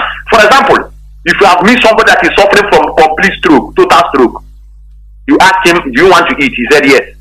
Do you want to go to toilet? He said yes. Those things he doesn't need it to, but he continued reciprocating on everything you said. So he can't contribute towards the effective and the progress of life. So he is stagnant. So our people are stagnant, and this is the reason why Mazi Nnamdi Kanu, continue speaking on the radio. Who doesn't understand him will think that you people have speak too much on this radio. Every time radio. They don't know what this man is crying. Every time he said the brain of a black people, the ability to reason is the problem. So how are you going to educate your brother? For instance, now we are talking about restoration of Biafra. In the middle of the day, somebody raised Idu. We are Idu. We are no more Biafra. We are now Idu. It's the same thing we are talking about segregation. Me and you have been pursuing about Biafra restoration. And we know the reason why we are pursuing this restoration of Biafra. It's not just because of the name. We want to be free. We want to govern ourselves. Somebody you think is educated. Somebody that may be, attaching professor or doctor in his name. You have to give him some respect. He now turn in the middle of the night and tell you, my brother, that Biafra we have been fighting since we is wrong. We are now Idu. So in my own case, illiteracy is a disease, and that is the reason why we are paying attention to those divisions. It's everywhere, like our sister said. It's in my place. Even here. That's a race they call the gypsies here. I don't know. I think that's the English name. Tigana is the German word. They came from India. They came from India. It's a clan in India. They were chased out and they ran away. Do you know they scattered everywhere in the world today? They were scattered everywhere. We were having a meeting somewhere when I was still in the school, and I saw them gathering together. They called themselves gypsies. Then there was one of them that the father is an Austrian. The father is an Austrian, but the mother is from those tribes. You know, when the lady came inside them, they told her, "You are not the real gypsy. You are mixed up." So it's everywhere. The purpose of let me interject a bit. Okay. Yes, it's everywhere, but in our own case, for example, I will give it a very simple example. Somebody from Imo State can never be governor of Anambra State. Somebody from Ebonyi can never vie for political office in Abia, because it is our people now will now tell you, they will remind you where you come. It doesn't matter, you are the best, you have spent all your life in that place. Exactly. Now they remind you who you are, go back. You know that thing kills the spirit of a human being. Exactly. Yeah, that is what. Go on, please. Yes, you are correct. So the solution, or let us continue talking about the causes, is because we fail to understand who we are. The history, our history has been hidden from us. We don't know who we are. That is the problem. And it's not all about going to school, because we have a lot of graduates from Nigerian university today. They study the history, and they always add the history and international relations, and they don't even know their own history, but they will be quick in studying the history of other African countries. So it's a systematic way of suppressing our people. Even in our school system, they don't allow us to even talk about the history of our own self. You can see that you cannot even talk about Biafra in the open as it stands today. You cannot even raise the flag, let alone talking about that in a public domain. So these are the disease that they infected in our people. It's not like that in the north, like you said. It's not like that in the north. Like I told you, they created those things, but the purpose upon which they created this kind of will I call it I will call it is a kind of segregating us with a purpose. in their own side, it was not like that. They still see themselves one. Like, let me give you an example. In the last election, they contested. You can believe with me that Atiku won that election. You can believe with me in that. But if I tell you, they have gone back and said, nah, we are the same. No need of seeing two brothers in the court of law dragging about position. Let's just relax. Next time, we will now support you. You will become. That's why you see Atiku coming out again, because he wants to reclaim that aspiration and promises the kingsmen promised them. So then themselves don't understood themselves very well. So they are the ones that divided us. So forget about creating Kaduna, creating this one. They know the reason why they created those things, so that it will now look as if it's not only our people they are divided by giving them states. And not only that, after creation of those states, they now came again and now have what you call geopolitical zone. Tying these people together. This one is south, this one is the southeast. So those things are systematic. The only thing that I know that has been pinned us down is illiteracy, and that is the reason why Mazi Nnamdi is a threat. Let me confess. Do you know that since that day you talked about this with me, the thing has been pushing me. I need to elaborate this. I now begin to think this is the religion is not also the only problem. This is also a major problem, and we are not seeing it. We make use of it, but we are not seeing it. But we not think as if we are doing ourselves own good. Like what you gave an instance in other state. It's not like that. It's also in Imo State. They will tell you Olu zone, Owerri zone, and Olu man has rule.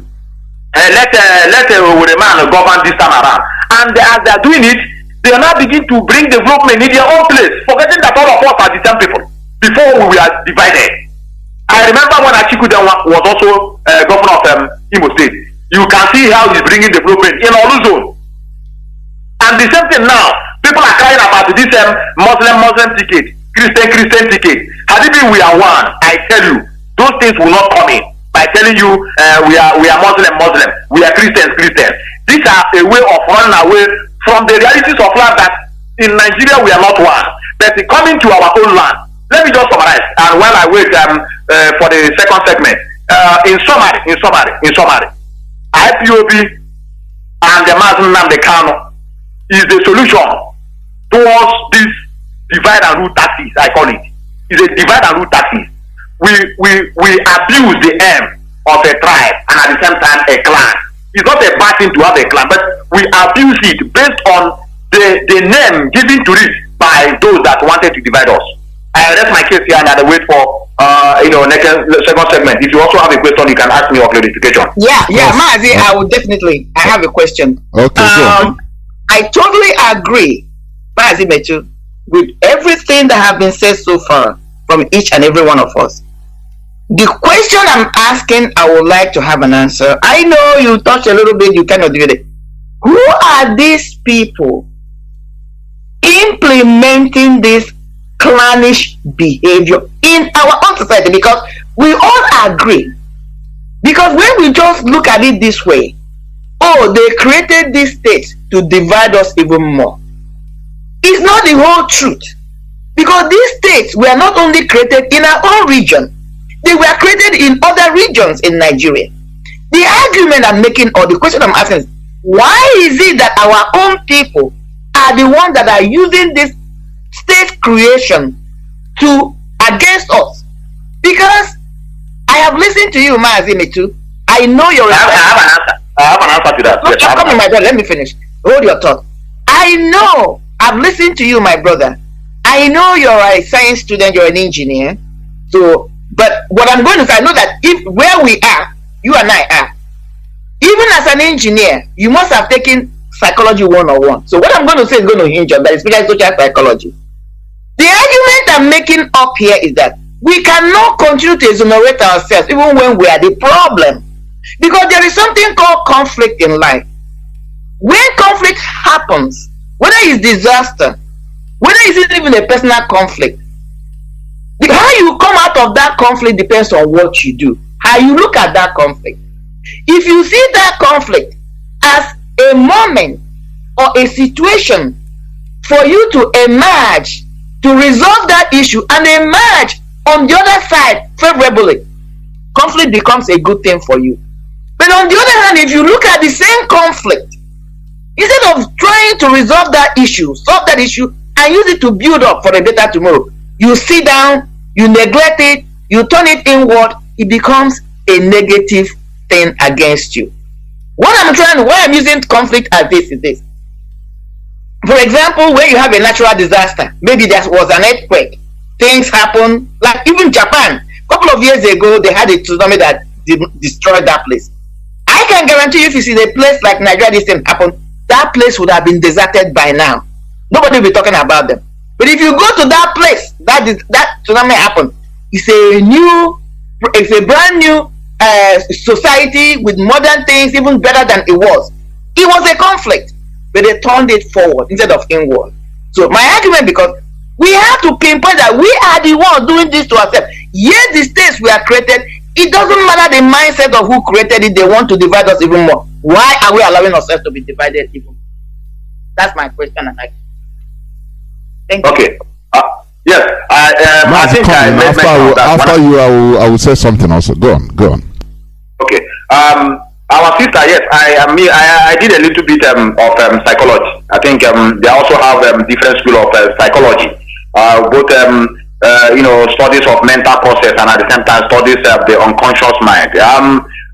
Even also in philosophy, we have also school of thought. Those places are the place people go and bring their ideas and begin to debate on it. Like I said, illiteracy is a disease, and I use this analogy about the worst thing that can happen to a man is a life without citizen. And if you come to our own land, I am telling you, Mazi Nnamdi Kanu is an eye opener. We don't have such like what you ask. Now I agree with you. I cannot exonerate our people. You can see the kind of people that are governing us. Before you become something, you will go somewhere to identify yourself. So they don't even fight. Our forefathers, I think I have to also lay the blame on our fathers because they didn't do their job very well. I have to admit. Trying to educate us on who we are, because the best education is one you get from your family. It's not even the one you get, which we call them, high institutions these days. Our people, our fathers, they didn't do their job very well. That is why we are having a burden. This struggle is having a burden. Trying to wake our people up. Has it been we are enlightened? All these things is something we will begin to ask ourselves. And this is the reason why when I started, I told you that's the reason why we have Ipob and Mazi Nnamdi Kanu. Because the moment we came on board, you cannot begin to see how people are questioning issues. All this colonization, it has been there before, coming gradually. Has it been is because of has it been is not Ipob. Nobody will be even knowing that Ruga means to Islamize us. Nobody will talk about even how to defend ourselves. Forget about people now shouting, Ipob, where are you? Do this one, do that one. It's because we came and now we begin to enlighten our people on the issues that is challenging them. They don't know. He who does not know and that does not know that he does not know is a fool. So if we are ignorant of something, we may not know what it means. Like this issue of clan. Our brother Lazy, the thing has never come to my mind, but immediately he said it, he hit me up because my brain is always open to accept things that I have been finding that this might be something that is hindering us. We are practicing it, not the Fulani that are practicing it, but these are the purpose. When you talk about something like that, it is not in their place. The purpose of, if you go now, I've never been to North before, so that let me not begin to say something that I'm not sure. But I can bet it that when you go to their side, how they divided them, the regions they brought together and called it maybe whether it's Kaduna or Kanu. If you check it very well, you can see that there's not conflicting issues among them, and they are not even practicing it because they are the ones that are they are not even coming to take power from us for them to become something. But those they impose on us, and they don't care about teaching us who we are because they are doing a job for them, and that is the reason why we never believe in any election today, because many of them that are governing us, ranging from those that call themselves Ohanes. You can see last time Ohanes ran to the north to begin to beg them. Even when conversating with the northern people, they even denigrate us with their children. That they should not look on ordinary man on the street in the Biafran land. They should look upon them individuals. So just to tell you that we are not looking upon them this time around because they failed us. They are the reason why we are lost today. Because I didn't they do their job very well. We would have taken it where they stop. But we are starting from the scratch. And that is why it is as if he's telling us. I will not deny you, my sister, you are right. I cannot tell you that we are angel and then put every blame on the Fulanis that divided our regions. We didn't do our job very well. That is why we are feeling the pain now. That is all I have to say for now, brother. Okay. Okay, thank you. Let me say something concerning this also. Yes, we should understand, like before the war, prior to the war, though we have our normal clans, but we never have that consciousness, that clannish consciousness, the type we are having now. The problem is, we should ask why. Because it is serving a purpose. Some people instituted it. Some people instituted it for a purpose. We should understand that the creation of 6 states first in 1967, though it touched the north, but the main purpose is to divide Biafra, to make people no more be ones. No, people will no more be looking ourselves as one. Rather, we'll be looking ourselves as I'm from Cross River. I'm from Rivers. That is the main purpose. Though they touch the north, this is politics, pure. So that it will not look like, it is only our side they divided. Mazi, you have said it before. I concur with you. Now, one thing we should know is this: the worst thing that can happen to a people is to impose their representatives, those that are leading, so-called leading them, their political elites, to impose them on them. That is the worst thing that can happen to a people. It is happening to Africa in general. Let me say it, Black Africa in general, through this shenanigan they call democracy, which they are doing in Africa. They are serving the purpose of the Europeans, the West.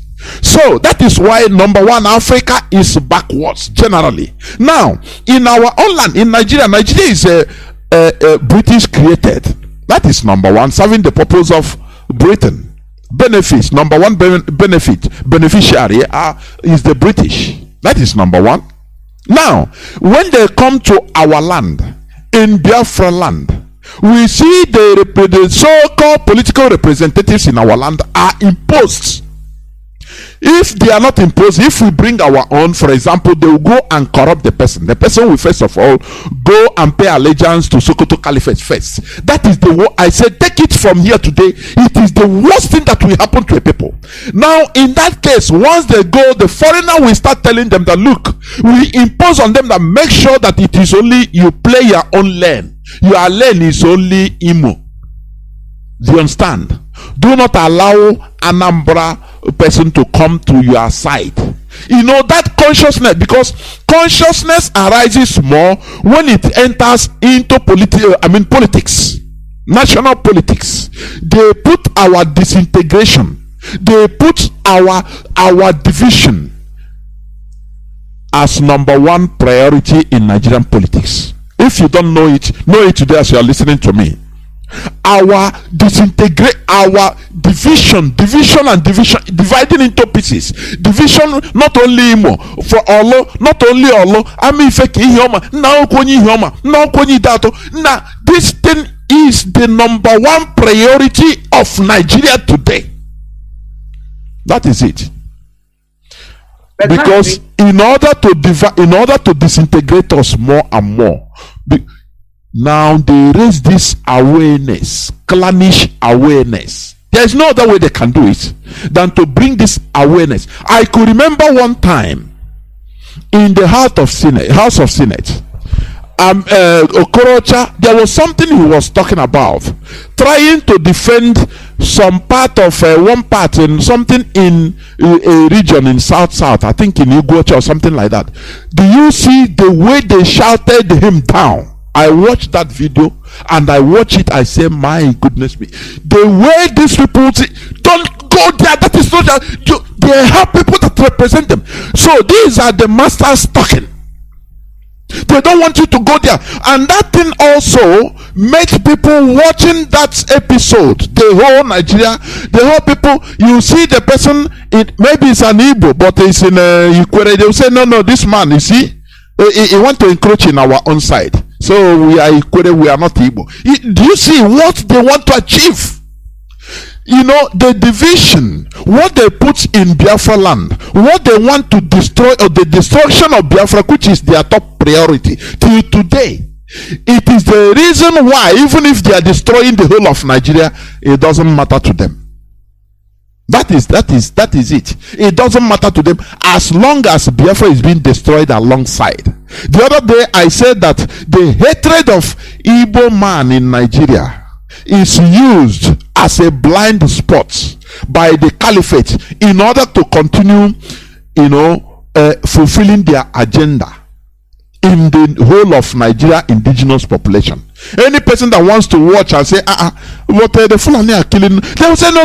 Hey, are you trying to watch us? Look, Igbo, they will overrule you. Don't worry. And the people will continue in their ignoramus, watching the Igbos. This is an example. So, after the war, we ignore, just like Mazi you rightly said, our fathers, they made mistake by going to sleep, thinking that the war is over. They didn't know that it was a battle. The battle was over. One battle was over. The war continued, but in a more soft way, but highly brutal. Soft war, this division, and it touches our brain. Look at any person that is going to, how is it that any Igbo governorship candidate, before election, he will travel many times to Sokoto? What is he looking there? How many Sokoto governorship candidates that have come to Onitsha, or have come to Enugu, or have come to Iguacha to seek for blessing? Have you seen that? Which means the people that they are imposing on us, as we are shouting as our political elites, they are foreign imposed. If they are not foreign imposed, if we think that we can bring out somebody, we bring out somebody. Look at Soludo, for example. Oh, you bring him out, they will go and they know how to corrupt him. If you want to stay here, be like this, like this. The same way countries in Africa are doing. Oh, you are practicing democracy, right? The candidate will first of all, if it is Anglophone, he will first of all be traveling to 10 Downing Street first. Always, he is there before being elected. If it is Francophone, he will be traveling to France first. What are they doing there? Because there is something they are imposing, telling them that look at how you are going to run. If you accept, we make you president. So they are imposing things on us, and that is in the wider Africa. But in our own, in Nigeria, our so-called governors, senators, it is foreign imposed by the Fulani Caliphate. They impose them on us. That is one of the main points also, which I want to bring out. I don't know whether you have to, whether you wanted to say something before we enter into what I wanted to say is, Mazi, I'm listening to us. We are saying we are all saying the same thing, or agreeing on this, the way we are navigating our argument. But there's something I'm really want us to narrow and highlight it very well. We have been speaking it, all of us have touched on it, even as you spoke now. But I would like us to, because that's one of the fundamentals of the problem. So I'm going to come first as a question to you, Mazi, with all due respect. These clannish behaviors, or these clans, were they existing before the Civil War? Okay, if I will give you my own answer, I will tell you that it is existing, but not in this level. Yeah, that's so simple. So okay. Clans have been existing. These have been existing, but not in this level. I'm talking about clan as a structure. Before you continue, please let me just add this. Yes, clan is part of human nature. That is structure. It. There are things that are parts of human being. Also, there are things you modify either, due to time changes, you try to shed things and try to add things to suit the time. Before, do you know Ayo? He's from present day Cross River State, but he was the leader of the Eastern Government of Nigeria as from 1951. Ayo. That time there was no consciousness of he's from Calabar man. How can Calabar man come? He was sitting in Enugu, the capital of Eastern Nigeria. There was class. We had class there, but that he never reached this extent. The same way we have clans now, even now, but you have the right to buy your land. For example, as an Olo person, you can buy land in Oka or we do your business there. Do you know you never reach to this extent? What is trending is once you enter political vie for political office anywhere, they would make sure they check they check your background. Are you an indigene? Are you from Oka? Why do you want to become Oka local government chairman? Why? They will use it to attack you.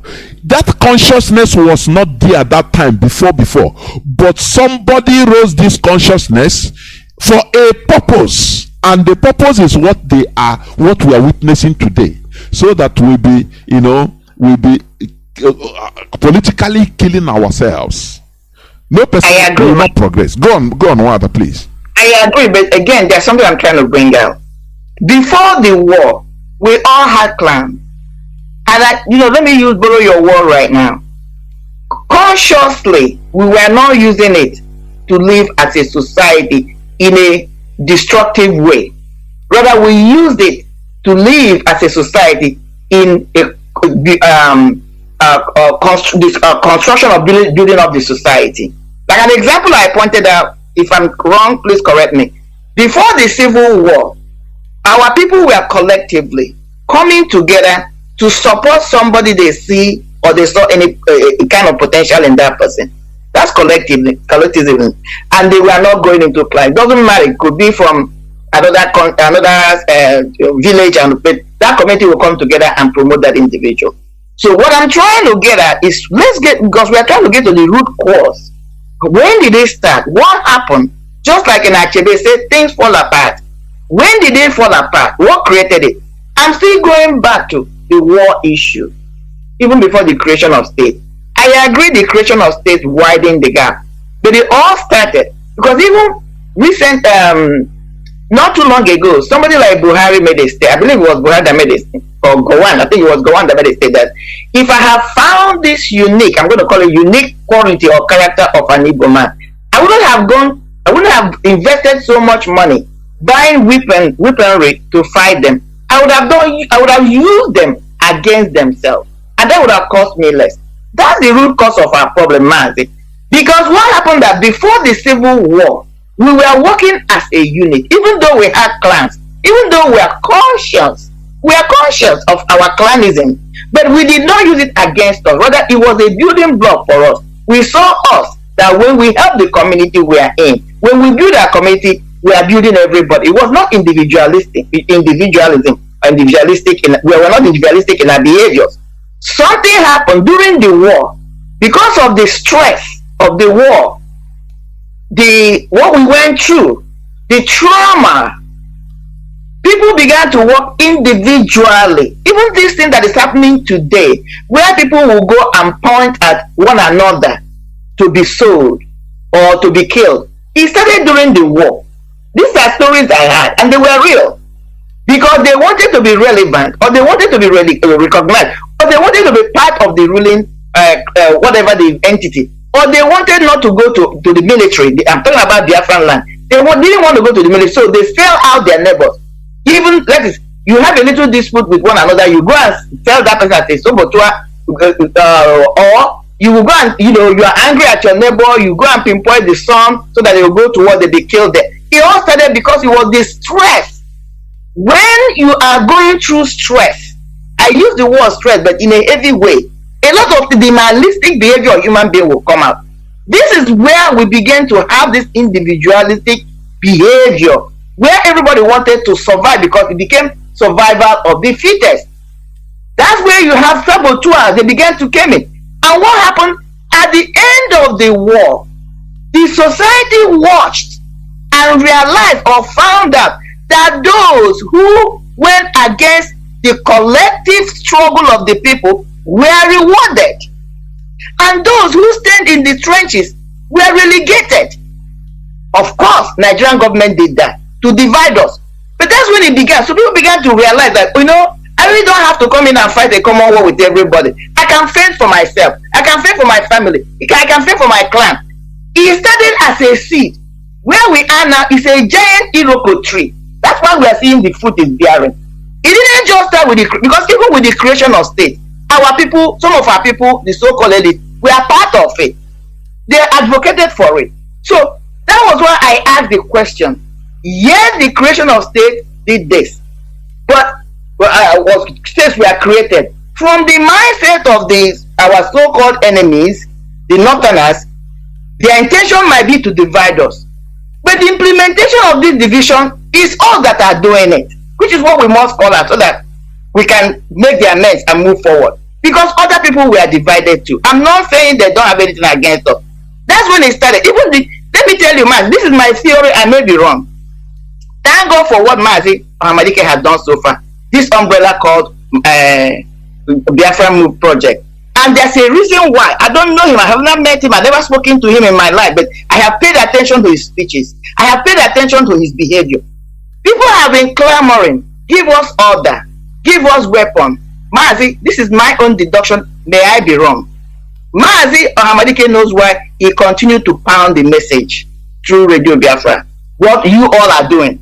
Continue, because you have to mentally get the people where you need them to be before they can move as a group. Look at even the little, so within 1 year, Mazi is not here. Look at the splinter groups. These are the people who you want to go to war with. It's impossible. Now, people are saying that the Biafran war only lasted for 3 years. That, from my perspective, that was enormous, considering with what we had or what we did not have, and how the whole world came against us.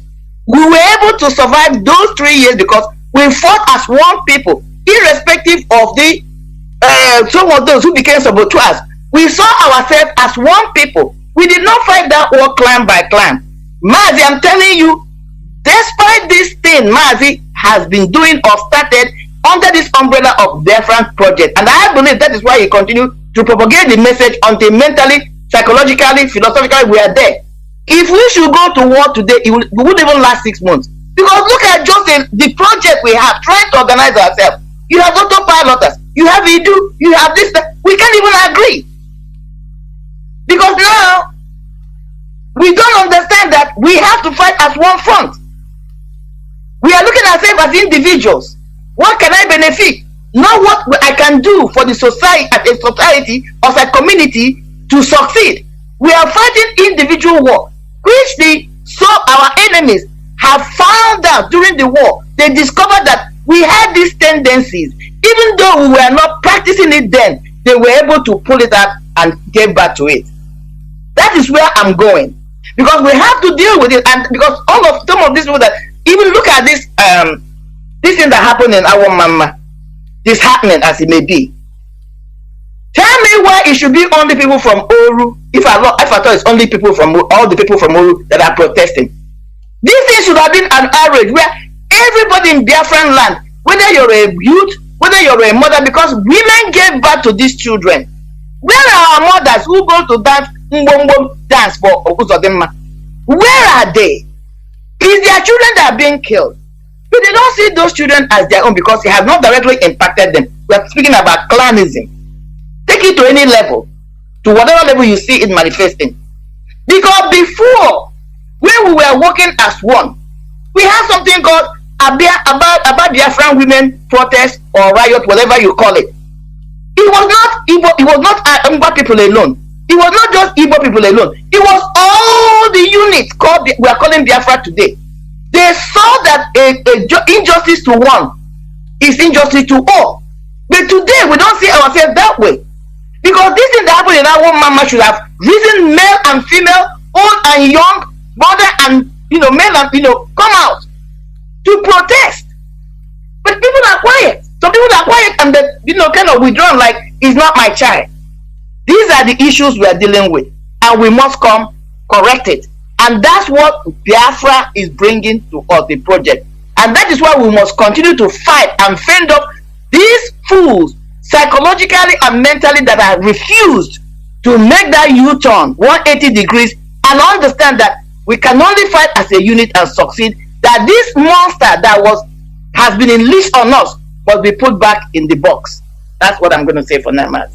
Thank you. Mazi Meto, please, I want you to come in now. Okay, you want to say something, and also you address I want to add up. I think we are saying the same thing, even though we are coming from different angles. I think I quite also agree with our sister. We should not lay blames to those who are called agent of division. But I just want us to know something. Let me use this particular word. I think I had it when I was doing agriculture science in secondary school days. It is called pollination, and is a transfer of a pollen from a male plant to a female, which we call stigma of a plant. Which fertilization and production of seed later take place, and those things have an agent of pollination, which can be of wind, it can be animals, maybe bees or butterflies. What we are passing through, like our brother said, clan. How I wish we know the audience at the same time. The purpose of a clan is a very wonderful thing, and at the same time, tribe, like we rightly started from the beginning, is a smaller unit of a tribe. Clan helps the tribe to fulfill its obligation. Because it's just like what we see today. This will begin to tell you that we have been practicing government even before polarization. Because it's from this we have a chief of each clan according to the instruction received from the tribal chief. The only difference between the tribe and the clan is that clan cannot marry themselves, and that is why they are called exogamous. So it is something external. In our tradition, because some clans like the Caliphate, the Fulani, they marry themselves. Go on, please. Exactly. So I'm coming to our own. So because I know my own clan, we say we share a common ancestral ancestor. I mean, we share common ancestral lineage, so that they restrict us from marrying each other. But when you come to tribe, it's not a problem. And the reason why I'm bringing this thing closer is we have to understand that clan is a very nice thing if the purpose is utilized. I agree that we need it, and but we abuse it. Why? Because of poverty, because of hunger, because of intimidation after the war. Because we are brutally intimidated that we must do as they were instructed, and then coupled with hunger, everybody wants to survive. So you can be able to divide one another in order to achieve your aim. Just like what happened in Imo State today. The young man that said it's from the man that people are pointing fingers at. I listened to his audio. He said that Hope Uzodinma is his brother. And when you begin to listen to him, you yourself from the same place, you will say, is it not my own brother? So they have already divided us into this section, and the purpose upon which they were created is functioning. So the energy we should be putting now is how do we bring our people out from such? Because bringing them out is an eye-opening. And Nnamdi Kanu has all these solutions. That is why when he started, he started with Osu. Is also another way of dividing us. All these Osuka say these people is Osu. We are not going to marry you because you Osu. So all these things, there are a lot of things. Even when we started this Biafran struggle, we do see a lot of people. They say, who is their coordinator? Is he from Anambra? No, let the deputy become an Imo State man. Let this one become a new good person. We destroy all those things. Igbo hate themselves. Igbo love money. These are there's so many things implanted in us to divide us. So many. Today, many people are asking us, why will Mazi Nnamdi Kanu be leader? And then that time, whichever and deputy will be almost, let them give you somebody from another riverine area. Because we don't see ourselves as one. So the thing now, energy we should be putting is How do we educate our people so that they will understand that the purpose of the clan, original purpose, is for good, and now we abuse it? And how are we going to let them know to come out of that disease? Because it's a disease that is destroying our people. Yes. Of course. So, Mazi Jonathan, I think you can take it off. Okay, yeah. Yes, of course. What you say, you're right. You know, everything or anything that serves right or serves for positive purposes could also be turned negative. That is the thing. As I used to say, I have said several times that we human beings, let me tell you, the advancement we made today as humans, it is not something that maybe the knowledge fell down from another planet. No, it is something that has been there right from the origin. As long as human being was created or started being human being, with brains. Now anything that you need to know is already there, but the issue now is for you to discover it. That is the thing. Now many things like this clan which we are talking about, there is no way we can run away from it. It is something that is there. It's just like answering your father's name. It is there. But using it now, people can use something in order to try to destroy you. Something that you can also use on the positive side. Now people can turn it as a weapon so that to destroy you. That is why we are treating this clanism. About this clanism today, we started it, and now we want to go to the solution, the remedy. We have been speaking or saying the same thing. We have been saying the same thing. Some people might say, no, our tradition, we are Republican by nature. You cannot, we have autonomous community, so you cannot go to another autonomous community and become this and that. No, that is true, but in the world, the progressive world, there are some traditions that you will see it is out of place.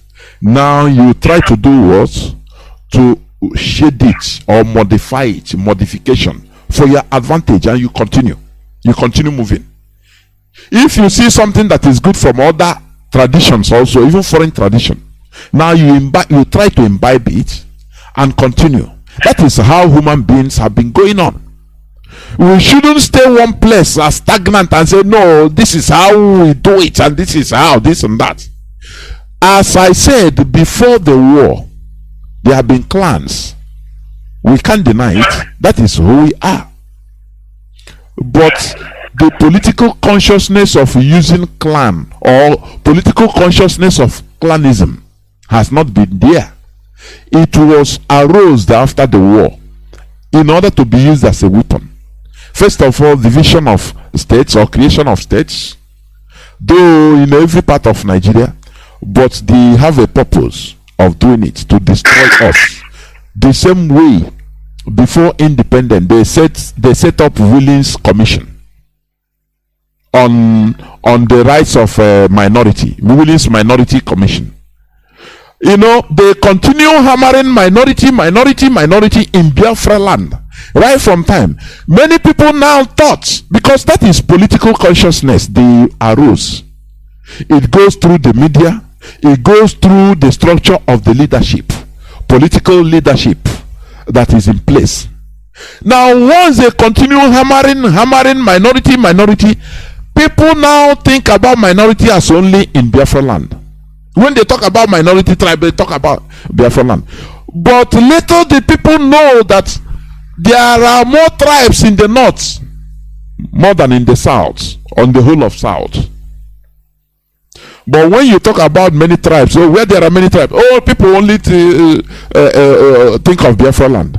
Oh, you have Ibibio, you have this, oh, you have that. Even they will call clans, even tribe, because they have been hammering it. The political consciousness of it has been, hyped through the media, through the leadership or leadership structure, to the extent that subconsciously people started acting like that. In the north, there are many more tribes in the north. Many more tribes that if they mention it, you think that you never even know that they exist. But they are in the north. You understand? So now, what is the solution? What is the remedy? Let us come to the remedy of this clanism in our land.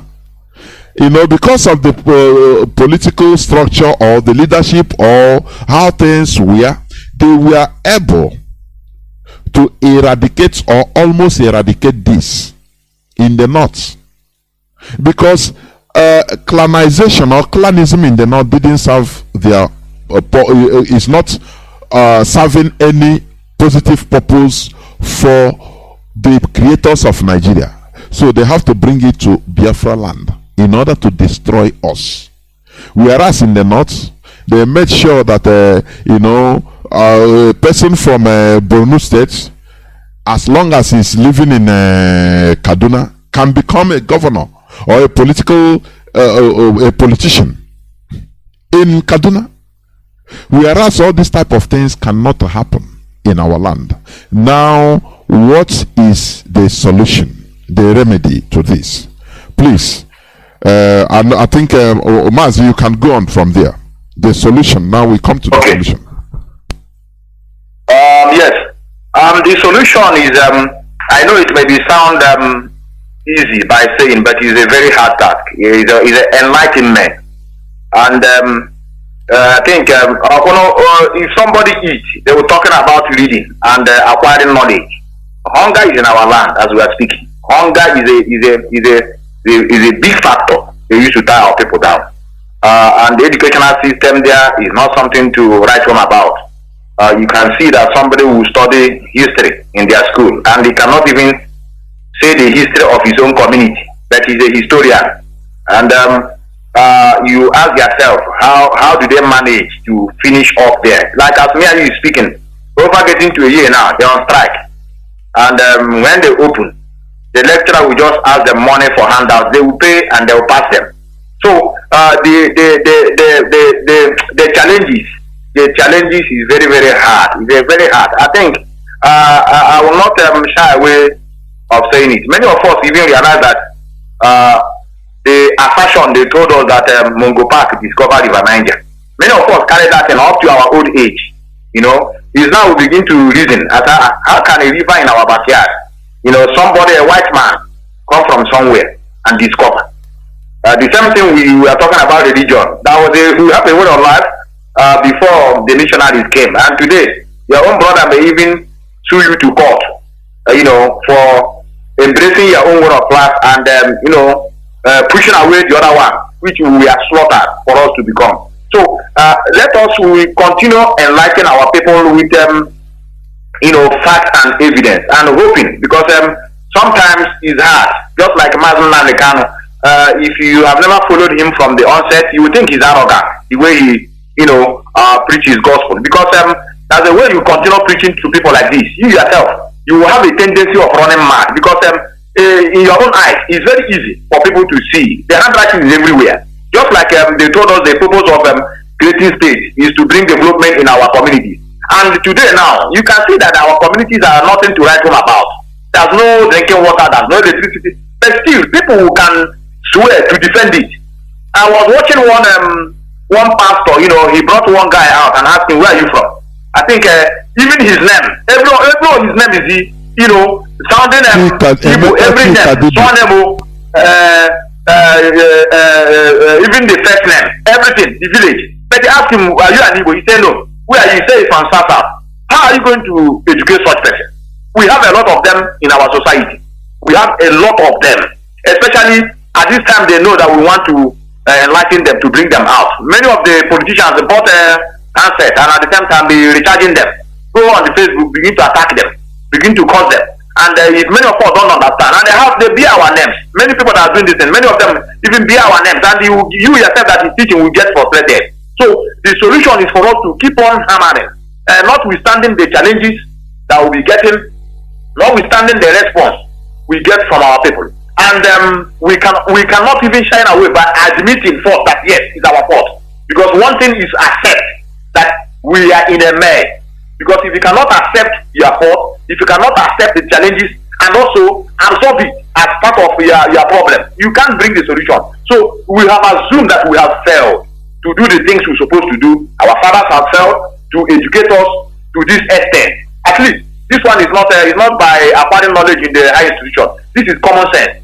So that we know who we are, we realize who we are, and to realize that we should be fighting to defend one another. We shouldn't be seeing ourselves differently, ranging from the way we were before the missionaries, and at the same time even the colonial masters came. We are the same people doing things together, no problem. Even the music we sing today is not bringing us closer. Everything has scattered. Am I talking about the movie, the act, everything? What you watch, the environment you stay, the people around you. There's a lot of problem everywhere. So the more we are fighting, we still have other factors bringing people back, and people are hungry. You must not forget. So that is why the more we are talking, they will say, this one you are preaching about us. Let us know that we are one another. Is it what I will eat? Let me go and collect 1,000 from that politician who said that we want to accommodate our own people first. We are all zone. Let us live with the people, even though that I know that with a man will bring a development in our land. Let us give it that my brother are living next to me. At least when he is passing in our community, people will know that we have produced a governor. So it's illiteracy, brother. Let me not overflow issues. I can't begin to tell you this is exactly what we need to do. Outside, continuous educating our people with facts and figures, letting them know the reason why we are here and the need for us to wake up. Enlightenment. I have to put it in this way. Enlightenment. Thank you, my brother. Enlightenment. One other place, over to you. What do you think is the remedy, the solution to this mess of clannism? Yeah, I'm going to build. Sorry. Go ahead. Go on. I'm going to build up on what Mazi Melchizedek said, because the truth is always naked. I think you're the one who told that story when the truth had to be naked. I think it was in one of your submissions. So what I'm going to say is orientation, reorientation. I'm using these two words. When I use the word reorientation, is who we were. Because I recall from the story I heard from my parents, in the olden days, what we call olden days, that the time of my parents and my grandfathers, I wasn't opportune to meet any of my I met my grandmother from my mother's side. But the stories they told me, or she told me, was that in those days, people looked out for one another. In fact, there was nothing like armed robbers. You had petites, which always existed in any society. So if somebody was coming to rob you, all you had to do was to raise an alarm. That is, if you're in the house in the night. And my people, the way they raise alarm is onye follows oga. Once you say that, the community knows that you're being attacked. Everybody will come out and defend you, and whoever the attacker will run away. Flip it to what is happening now. Instead of defending ourselves, we are the ones, some of us, going and pointing hands to each other for elimination. Again, what has been happening in Olu State, in Olu Zone, since this man called Ozodimba came in? You have this group of people, they call them Ebubago, even the one that Mozambique today, his name is firing all over the social media. He has his group. For whatever reason, because I listened to a tape that was played on Mazi Chineke today, when you pay attention, you could deduce one or two things. Some of these people that are pointing at as either IPOB members, ESM members, or bandits, as people they have personal issues with. So now they're using the opportunity to point at them as ESN, and they eliminated. This was not our behavior before. Like what I pointed out, we used to protect one another. So is reorientation for us to know who we were. That's why I say I'm building up on what Metu said.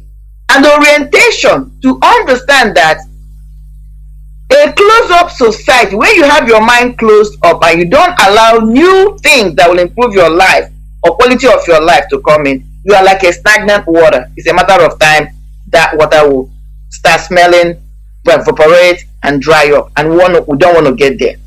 So this orientation must start from our immediate family, not even clan. From we as parents, start educating our children, because most of us where we are, it's not easy. Igbo say that it's not easy to teach an old man how to eat with a right hand if the person has already been eating with the left hand. Okay, or to teach somebody who has been eating with a right hand to start eating with a left hand at old age. It's not easy. But you can educate a child, because at that moment they're pliable. You know, they can choose whatever they can. They're able to multitask, and because their brain is still firing, trying to connect to all the neurons, they are capable of doing multiple things. And anything you bring to them, they're very, very pliable, unlike an adult who has already made in their weight. Somebody like me, one of the things I've been teaching my child is, yes, you are Igbo, you are Igbo extraction, even though you're born in America. You are an Igbo girl. Secondly, I don't want you to marry based on the person is from, my place or so. Marry somebody that can take care of you, somebody you are in love with. Little things like this, people might think it does not matter. It does matter. It carry weight a lot, because marriages have been one of the things that any society used to, bring themselves together and, rise above certain ethnic or clannish behavior. So we must start educating ourselves, our children. All these things parents will say, hey, don't marry that girl, she's from Anambra. Oh, don't marry that girl, she's from Imo State. We got to start eliminating them and let our child know that it doesn't matter. I will prefer you to marry a Biafran. It doesn't matter where the person comes from, as long as the person is a Biafran. Let's start from there. What is important is the quality of the individual. Is this person going to love and take care of you? That is what matters to somebody like me as a parent, because even from my own experiences, some Igbo people I met, they did not treat me better than some other people I met that were not Igbos. So it's not about because in every society, any clan, you have good, bad, and ugly people. Let's start from there, letting our children know that there is no clan that is better than the other. There is no suit that is better than the other. It's all it's all about us. The mindset of the individual. We start from things like that, grooming our children, because even where I am in United States, we have this problem. That is when I started. What I'm saying today, I've been saying it. Anybody that knows me or hears my voice will know. I have been projecting this thing. You come here, we have all this meeting. Then parents will come home after the meeting. In the presence of their children, they will start discussing negatively about members of their meeting. The children that are born overseas have a different mindset because of the society they are. When you begin to talk negative about a particular family, then in future, the children of that family, a child from that family and my child meet together, maybe they fall in love. It brings a wedge, because this child will be, that's the family that I had my mother discussing with my auntie that they are not good people. Let's eliminate those things. The children we are having overseas are different from our mindset. Some of us have the ability to castigate somebody behind closed doors, and when you see the person, you present this good front, smiling like all is well. These children we are having now and overseas are not like that. So what I'm trying to say, let our orientation start from home. Let's continue to project this image of oneness in truth and in honesty. Let's not see ourselves as enemies. Let's see, we may have our differences. It's the natural thing. Just like when I started, I said that even in families, where you are from a family, I'm from a family of 8 surviving children. We have our different personalities. But at the end of the day, they are my siblings. There are certain things I cannot arrive to do to them or think negative about them. Do I have some differences with them? Yes, I do, because I'm human and I'm an individual as a person. But I always think about the collectiveness of the family. What can project or move the family forward? Let's begin to cultivate this appetite, this behavior. Nobody can do it for us. None. So let's start from our children and the new generation begin to instill this. This is where the Biafran project is important to me. Again, I invoke it. And something that HOD did recently in May, this last May, when they proposed that we should start having seminars during our May event so that we can start educating our children, because this fight we are doing, if we are honest to ourselves, it's like there's a particular age group that are into this fight, what happens? We must continue to educate our children to carry the mantle. How do you do that? Bring them in, seminars, talk to them, let them on their own, be creative, speak during these occasions. These kids are brilliant, so that we can bring them into the fold, so that as we are transitioning out, that is life how it is, they will carry the mantle. There will be no gap. Like what Brother Metu said, and you said it too. Our parents did not educate us. There's a wide gap that was left, and we are trying to fill in that gap. That is one of the difficulties we are facing today. We cannot do the same with our children. The new generation, the ones coming behind us, we must bring them along through education, through any form of education, information passed on to them, so that they can know who they are. They can begin to be provoked and begin to build unity among themselves wherever they are. The Jews were scattered and they were disseminated until they got to that awakening where they realized that the Russian Jew is not different from the Jew from Iran. It's not different from the Jew that was scattered in Germany or wherever, or France. So they came to that place where they stopped to be like when the Jews in Japan, I'm just giving an example, say in Ukraine, were being marginalized. You keep quiet because, I'm in America. You cannot advocate for them. They got to that point where they saw themselves as one. And that was when they were able to rise above their enemies and came together as one and begin to work as Jews. Irrespective whether they were Russian Jews who spoke a different dialect because of language, because they were born in Russia, that's the language they learned. The language and the dialects were no more a barrier. What they were looking at the nation as one people, they began to work together. This is what we must do. It doesn't matter whether I'm Anambra, I am Imo, I'm a Jaw, I'm a Shekiri. We must rise above and see this. That is where Biafran project is heavy for me.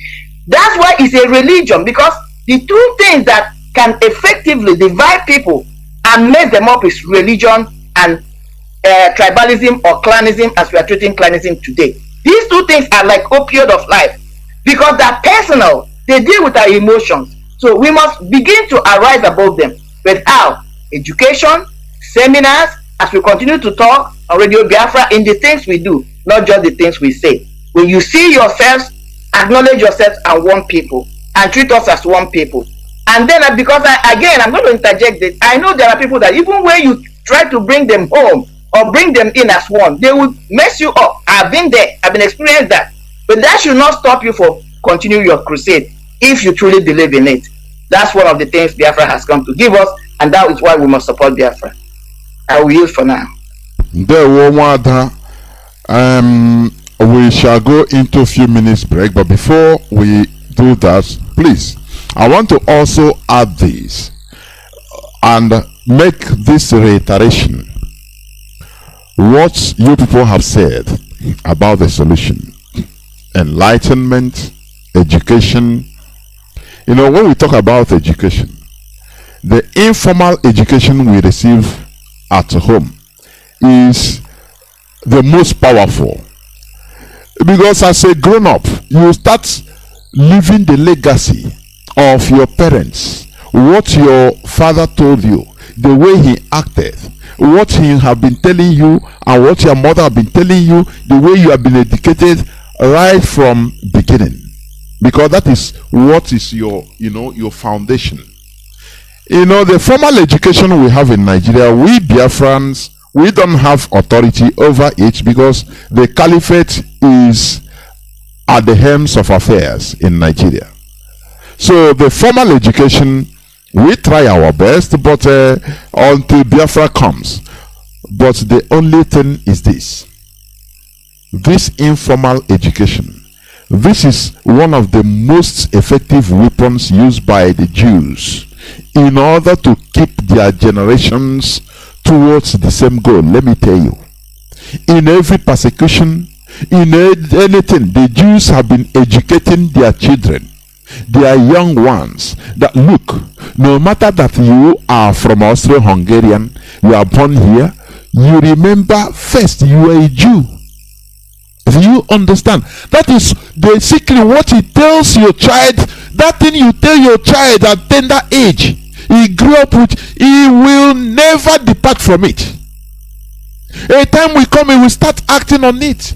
He will start acting on his brain. He will start remembering. Whether you are still alive or not, he will say, oh, my father, my parents, my mother told me this, and this is truth. Do you see it? How powerful informal education is. Our family education, parental education, what we tell our children, it matters a lot. Because don't think that, oh, they don't listen, no, because they know as a child they can behave, but later age, all those things they will start remembering it. The Jews, they did it. No matter what, they will take their children. Remember, you're a Jew. As a Jew, you must attend the kibbutz, the synagogue. It doesn't matter that you are born here in Portugal. It doesn't matter that you are speaking Spanish. But remember, you come from a place. Do you understand? And this is our tradition. Because they take their religion as their tradition. Our tradition is this: you must wear Talmud, you must wash your hand before eating. You know, all those their traditions. You must go to prayers on Saturday. So the child will grow up like that and have that sense of belonging in that tribe. That is how it goes. And that is why the Jews were not wiped off the face of earth, because they stayed the highest tribe, or the longest, most conquered tribe that still came back to regain their land. It is the Jews. More than 2,000 years they have been conquered, swept everywhere in the world. They were outside. But they kept moving as a people. From time to time they were killed. From time to time they were slaughtered in one part of Europe or the other. The Jews in Ukraine will say, "Oh, it's happening. Oh, they are killing the Jews of Spain." They refer them. Oh, they. Now, sometime or the other, they will still persecute them. Others will say, oh, it is the Jews of Ukraine they are killing. Oh, the Jews of Russia they are killing. Here we are solid with our French country. It's our country, France. No problem. So that is their problem. Let them sort it out over there in Russia. A time will come also, it will rotate, and the persecution will come to them, the Jews of France. But the apex of the whole thing was during the Second World War, because when you fail to understand, that understanding, the knowledge will come to you, but in a hard way. When all of them were targeted at the same time, spontaneously, the Jews of Europe were targeted by Hitler everywhere in Europe, hunting them like animals, wild animals, and now all of them suffer the same thing. That is what also galvanized our first war, 1967, because of the killing in 1966. Because that war, it was not something programmed. You understand? Had it been even Ojukwu, he refused to lead them. They said Ojukwu didn't even want to. He didn't want to declare Biafra. He didn't want to go. But the people organized and they sent message to our late general Odimegwu Ojukwu and said, "Look, if you don't want to lead us, it's paramount now. There is nothing you can do about it. We are the people. If you don't want to lead us to declare Biafra, we will look for another person, and he will do it, and we relegate you to the background." And he has no option than to do it, because everybody was massacred. It touched everybody, but every clan of Biafra land. We are targeted, slaughtered in the north. So there is nothing to do than, it's a must. Suffering galvanized people, common suffering. Let us not wait until it comes in another bigger way. That is what we preach here. I concur with our brother talking about enlightenment. That is what we preach here all the time. We say it every time. It is not easy. You can change people's fortune very easily. You can give somebody money and therefore turn him from poor person into a rich person overnight. But the hardest thing is to change the ideology, orientation, to reorient somebody. Something he grew up to know, to believe. All of a sudden you start telling him that no, this is not the right thing. He will say he will find it very difficult. But here we are, we continue doing it because our leader started it. I will open our lines, but before that, I will go, or we shall go into a few minutes break so that when we come back, our lines will open so that people will call in to aid their views also. Views, or if there is a question that we could answer, you can ask. But before that, please don't go away. I'll be right back. What is your name? Stand up. Frank what? Osakwe. What part of Delta do you come from? Ndokwa. Huh? Ndokwa. God bless you. What is the another name? Chika Dibie. Huh? Chika Dibie. Chika Dibie. Yes, sir. Are you an Igbo person? I'm from South. Are you an Igbo person? No, sir. Onye ready cable.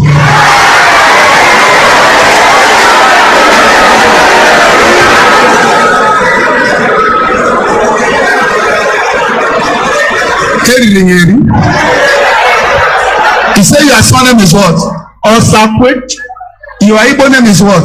Chika Dibie. Are you an Igbo? No.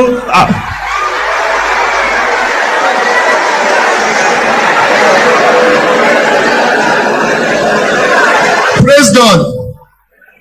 What is come in your native language? Yeah. What is go in your native language? Gawa. In your language, what is hand? Aka. Are you an Igbo person? South, sir. Eri.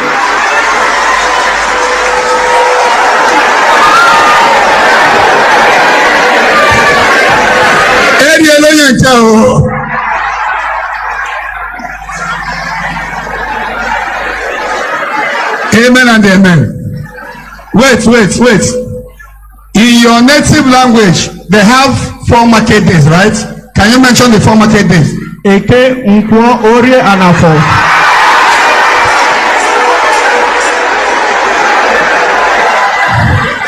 Amen. I don't know. Praise the Lord. When I see these kind of people, I shed tears. What the civil war did to us. People denying whom they are originally. In Delta State, Delta is a mixed state. There are Ijos. Yeah, you know that is Ijos. Yes, sir. There are people called Ichekris, even in Delta. Yes, sir. There are Wari people. Yes, sir. There are Irobo. Isoko. Yeah. And there are Igbos, indigenes of Igbo, carved in Delta. Some of them carved in even Benue. Some of them carved in rivers. So your name is Igbo. Osakwe is Igbo. Surname is Igbo. Then they ask whether it's Igbo. Say no. You believe in Igbo for market days. Eke, Orie, and from, and he say you're not Igbo. South. Chineke mena better.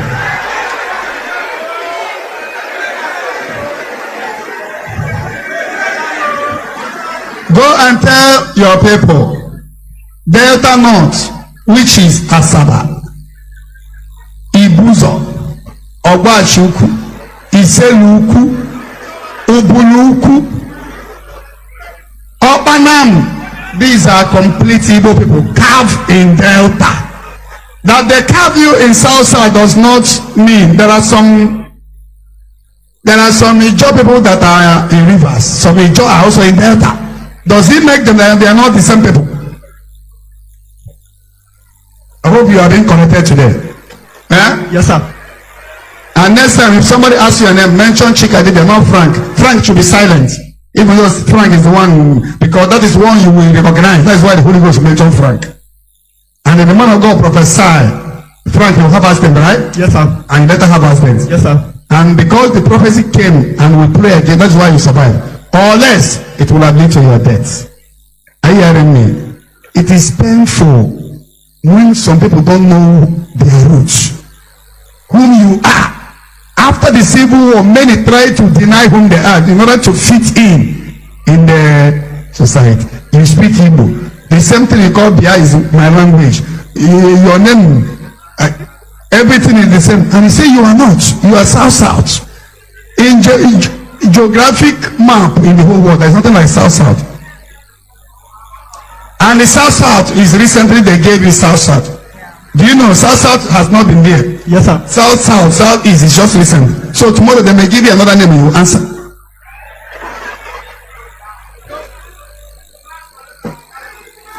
May the Lord bless you. I just want to tell you whom you are. The 4 market days is Igbo 4 market days. Eke, Ore, Afo, Nkwo. For you to believe in it shows you are Igbo. For your name, your surname is Igbo, your native name is Igbo, shows you are. And go and Google Delta. How many tribes that make up Delta? Google will tell you that Delta North are complete Igbo people. God bless you. I need to correct because our work here is not only spiritual, to redirect even physical. Welcome back. This is Radio Biafra House of Service coming to you through Radio Biafra London. My name remains Mazi Jonathan Chinedu from Olu province of Biafra land, and I am here with Wada Merienti Heather and Mazi Obinna, popularly known as Metusela Wande Mekite Sedek. We must continue. Today we are putting our legs on discussions concerning clanism in our land, the cause of clannish behavior in our land and the remedy. I think you have had it, and I will open our lines, but do not forget tomorrow I will also be here with some members of the Directorate of States tomorrow by 7 p.m. Biafra time. Mazi Isaiah Oba and others, please, in order to make some pronouncements and continuation of pronouncements about what is happening in our land. Please, tomorrow being Saturday, do not miss the program. Our lines are now open. Our direct line is +1 213 328 6224. I repeat, +1 213 328 6224. Our WhatsApp and Signal line is +61 405 142547. I repeat, +61 405 142547. Please, when you call, try to go straight to the point. Also, if you have any question concerning the issue treated, do not hesitate to ask it, please. I have a first caller who is from Signal. Caller on Signal. Can you hear me? You are the first caller. Welcome to the program.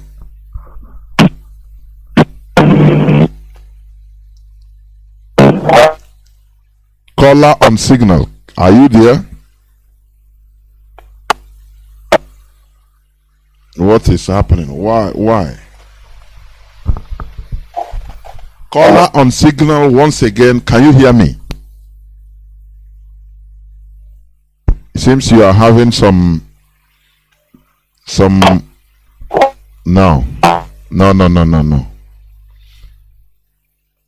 You can call back, please. Caller on WhatsApp. Can you hear me? Welcome to the program. Caller on WhatsApp. I can hear you, Professor Jonathan. How are you, my brother? My fellow scavenger. Welcome to the program. Yeah, you're speaking to your brother, the scavenger. I'm calling from Africa Sud. Africa Sud is South Africa. I greet you, Wada, my sister, and Methuselah. I greet three of your panel.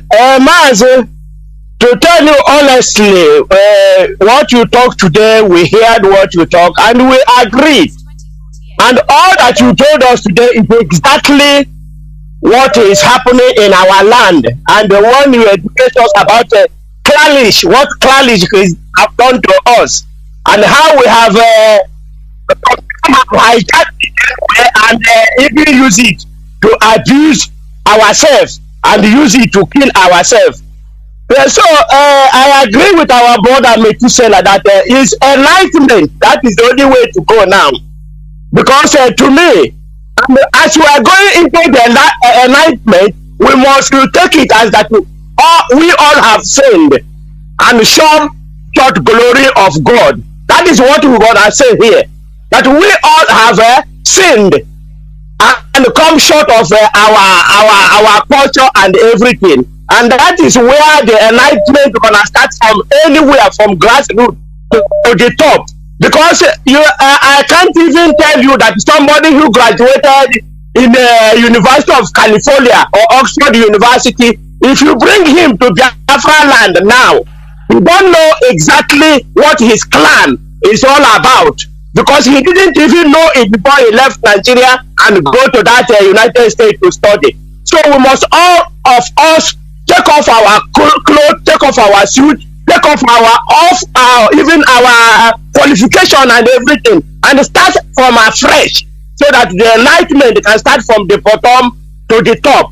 Because everything have spoiled, things have spoiled, because they made this even clannish to them that it became enticement. For you to be a head of a clannish, your clan now, you must be somebody from Oxford University, you must be somebody who have a politician. For instance, tomorrow, when Hope Uzodinma is old, he will head the clan of his community. How do you expect his community to be, that clan to look like? Because he's bringing in another thing. But the answer is Biafra. I think that is the only way that can help us to come back to our root. Biafra is the answer. And that answer is our leader, Mazi Nnamdi Kanu. They must release our leader, Mazi Nnamdi Kanu, a prisoner of conscience, who give us hope. That is the all we need now, so that we can rise and claim our position in this world, and even get our dignity back, because we are lost, totally lost. Thank you, Mazi Jonathan, for taking my call. You're speaking to Biafrans. Biafrans, I love you. IPOB members, you are my blood. There were Mazi, the scavenger, co-scavenger. There were. I have a call or a caller on signal. Can you hear me now? Call on signal. Yes, sir. I can hear you, sir. Good evening, sir. There were. Welcome to the program.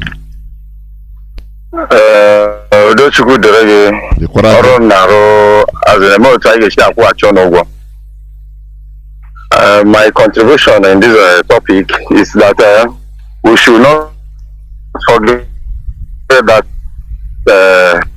during the colonial era came with a doctrine, and they did not come with one doctrine. It came with several doctrines.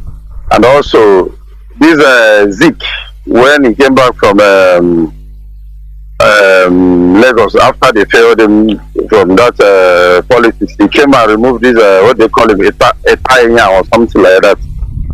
And when he went back, there is something like that, yeah.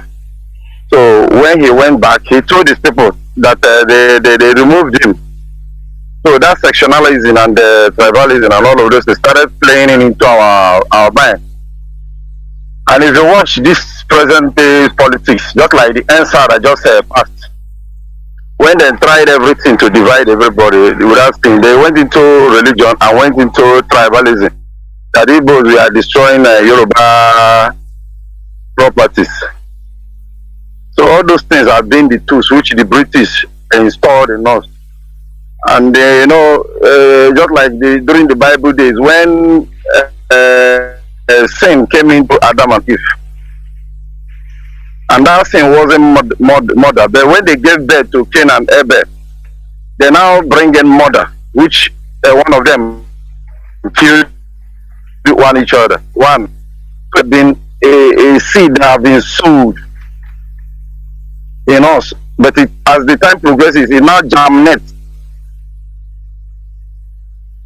these different factors that we are seeing now, which somebody from Enugu and all of these things will start differentiating each other. Even within family, somebody from the same village, he will tell his daughter not to marry from this other church. They are the same people. Then that very church that he's telling his daughter not to marry from, that church come from abroad. And the same abroad that he came from, they marry each other without bringing church issues within them. Then if you now say it's ignorant, then in that same abroad, yeah, are they not people that have that is ignorant? So you see, these things are, we ourselves, we have been open to, to several things that have destroyed us. Then when you come to talk about the remedy, how we can, come back from this very position that we are into, I think the only remedy is IPOB. Because in IPOB here, I don't even know where anybody comes from. I only see everybody here as Biafra. Because we only have one goal, which is to restore our nation, where we can live free and grow to as in our potentials. Just like my brother in the studio there, that Meto said that. When we sat down now, if it's not this Biafran issue we're talking of, we sat down and start talking religion, you can see that we are not in the same line.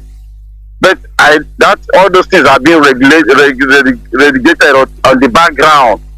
We now brought to what is more concerned, what is more important, which is our survival. So you see, and we should be thankful that we have, that God loves us by bringing Mazi Nnamdi Kanu. If not, I'm sorry, because even this enlightenment we get from these stations here. If you see people that is not open, that is not in a position to hear these things, how they talk, how they reason, you feel scared. You feel scared. Okay, it's just like this what they call it election in Nigeria. Okay, we have the other person that they call P2B. He's educated though. Who told you that standard sense is not standard sense? One can be educated, but he doesn't have sense. He doesn't have common sense. You are battling. You can't even refer to people that have lived before you, how they ended. And you see your own brother who is in the right path. How many people vote in Nigeria? Igbos worldwide is about 70 million. And I'm telling you, it's not up to even 500,000 that is putting mind in Nigerian issues. All of us are all being focused in going out from this very contraction. But he's undermining it. You see? Tomorrow you will now come and say that the British did this and did that and all of these things. Yes, there is no, you cannot take that away. But this present time now that we have the awareness, we have the information, what are we doing with it? So I really thank God for having people like you, because what I've gotten from this struggle since 2012 till now, I'm telling you, if it's what money can buy, I cannot afford it. Of course. I talk to people that is far learned, people that is far, placed in the society. They sit down and listen to me because I have facts. I have all of this thing. And where did I get it from? This very place, IPOB, Radio Biafra. So I say, may God bless all of you, give you more wisdom. Let the mind of God be revealed unto all of you, especially you, Mazi, Chinedu, Jonathan. I say, everything you lay your hands, it will be double blessing upon double blessing, especially when it comes to knowledge. You'll be blessed beyond where you are today. Thank you so much. Mazi. Remain blessed. We are in this together. One camaraderie. IPOB is one family.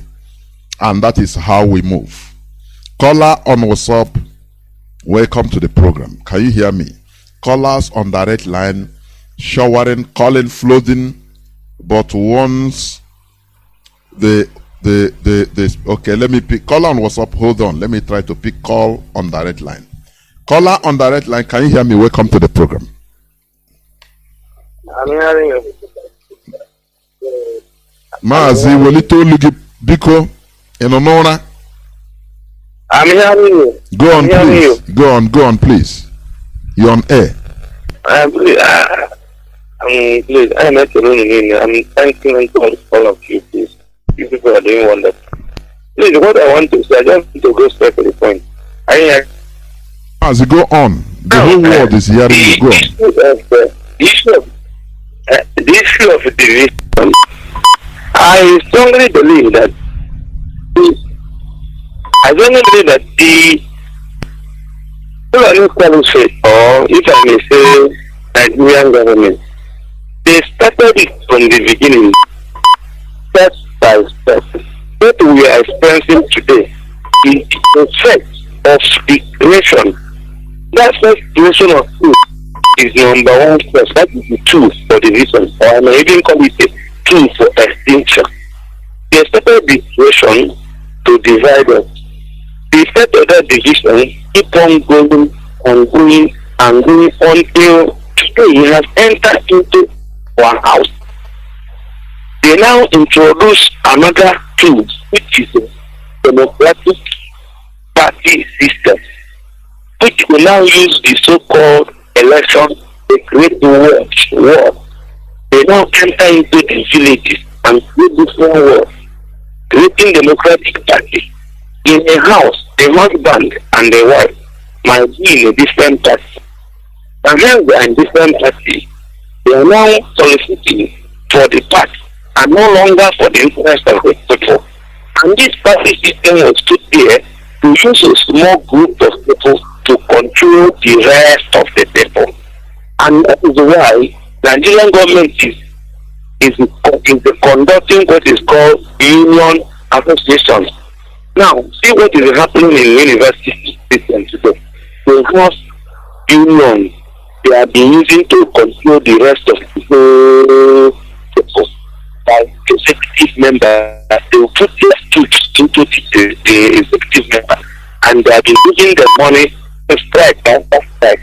They will not solve their problem. They will give the executive member money. The executive member will come back and tell the rest of the people, we are trying to solve it. The reason that this one is lingering is because the legacy has tempered the executive member system, which means they are not even involved with them. They now temper the system because they have introduced a new payment which exonerates all their looting. They have ghost workers. These ghost workers, they pay into the university system in bulk. They now use it to pay their workers, which means they pay people they are not even employed. People that their name is only there, but they are not in the office. The executive members carry the money. But the system has, because of the lack of the looting has been going on in Nigeria, there is no longer money. The government is trying to collect some different money from different places. So now, they now target the federal government employees in terms of school. And another thing is that they told you that they don't want Western education. And because they don't want Western education, they put the same people who are not interested in Western education into the Ministry of Education, which is the man called Adam. He is the Minister of Education in Nigeria. Who said they don't want the education. Now, if the man is in the minister, as the Minister of Education, how do you think that he will foster and propagate education in Nigeria? Now, that one is by the way. Let us go back to the France. The client issue is this. Nigerian government has tried to use this division and even enter and penetrate even to the village, instead of taking away our e-waste, introducing PGs. If you go to different villages now, PG and e-way is ranking position. This clank system we had before, whereby an e-way will have chiefs in different villages, in different clans.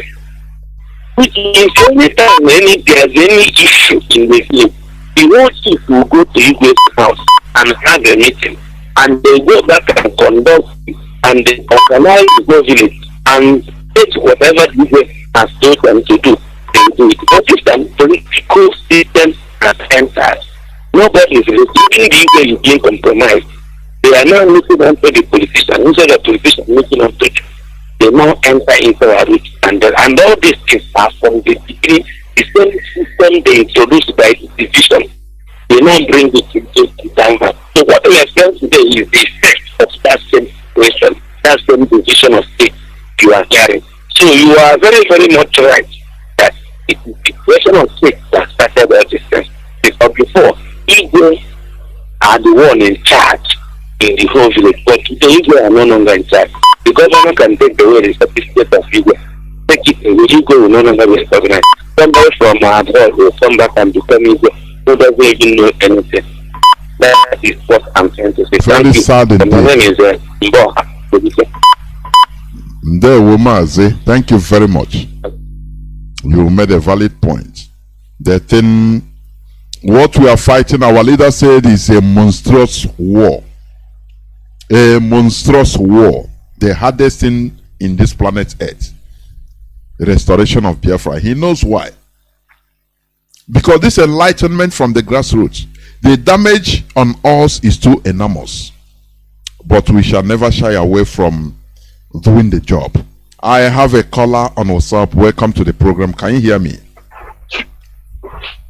I can hear you, Mazi, Jonathan Chinedu. There, well, thank you for waiting patiently for 14 minutes almost. Go on, please.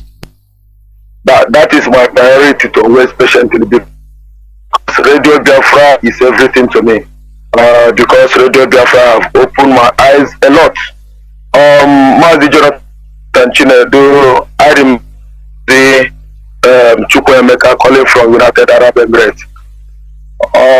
Mazi Metu, my mentor, I greet you. Mazi Wada Miriam, I greet you. I greet you all. Omochineke. I'm thank Chukwukika Abiyama, and I thank our leader Mazi Nnamdi Kanu. Without our leader Mazi Nnamdi Kanu, I don't know what will be our fate today. Because these people have totally destroyed us, finish. These people have totally destroyed us, finish. Because this divide and rule is a very big weapon. This divide and rule, both in government, both in religion. They use this weapon to do what? To finish our race. Now, they use religion to divide everybody. When it comes in a religion now, the Catholic will see Anglican as a different people, a Pentecostal as a different people. The Pentecostal people, when you come in a family that you have the people that are going in different churches, that will be a very big war. And they are propagating one thing, the same one heaven, all of them are propagating. But we will see a very big division among themselves. Likewise in government, they created all these states to make sure they divide us, create everything, this one Niger Delta, this one Delta. But we are the same people, we are Eastern region from the beginning. That is what our people need to understand. I'm not going to take too much of time. You people have said it all. We must keep enlightening our people, starting from our children. Just as our mother said, we must start. We must start this from our children, telling them our origin. I love this program that you and the WADA used to do every Saturday about religion. And I love our media warriors, especially Metusele, Melekishedek, and the Biafra Chad, and all of them. Let's, you people continue. Makanike the local is from this world,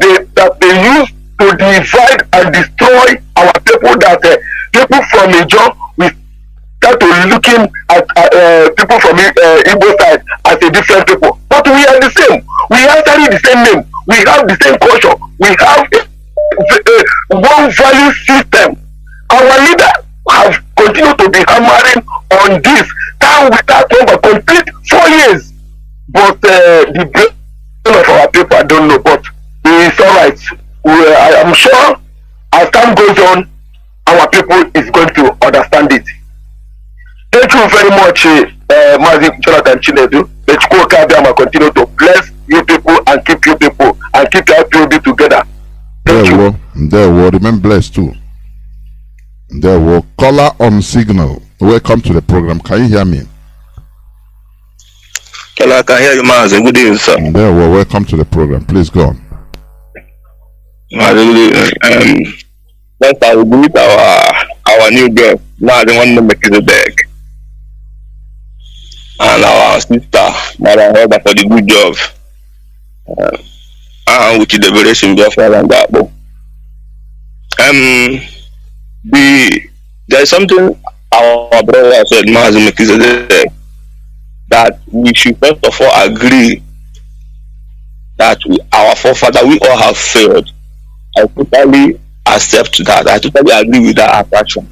Because, why do I say so? A lot has been happening. A lot has happened in our land. Like the topic you're treating, like clanism.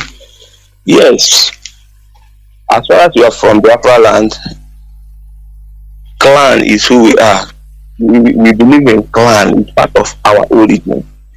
Yes, and even where I come from, we don't even do clan. What we do is equal. Like me, I come from Abam. We do equal. It's a kind of our own way of unification. Understand? Because all these things are meant to unite people in one umbrella to be able to advance their cause or advance their way of life. That's how it's being created. But you know, anything. One thing I found out that is the problem. We are even talking of clan. We are talking of clan, but another aspect that we've not looked into is these so-called autonomous communities. You know that this autonomous community today has come to overshadow clan. Clan is no longer something we discuss now in our society because we are home. We know what's happening. You see a community looking for autonomous community under there is part of the community, part of the clan, but he's not looking for an autonomous community to get his own king. All these things are for selfish gain, personal interest. You see a man will wake up in a community, he's dragging for autonomous community just to get the farm. You become an autonomous community, you begin to see your fellow brother as another autonomous community that does not have anything in common. You see, this is the purpose that our brother said. Before we having the purpose in which it was created. Understand? Okay, I will say this on air. I have a girlfriend that I'm taking. I was a kind of the person with her. I want to chip in one or two things to know her mind. I asked her, okay, I want to get married. I want us to end this relationship in the other way, in marriage. She asked me, no, that the mother will not be that. Where am I coming from? I said, I come from Mazi.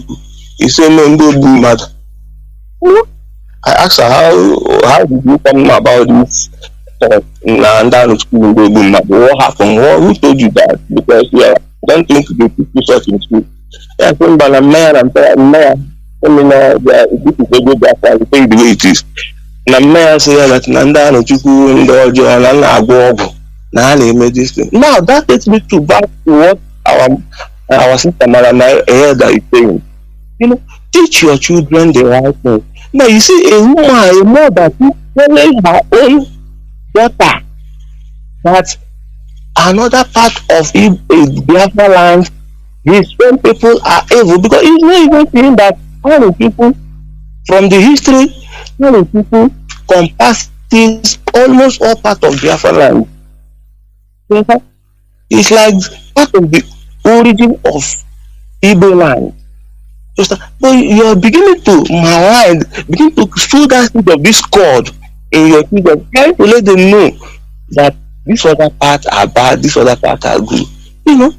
this is a problem because I believe in our man, like you are an architect, you are an engineer.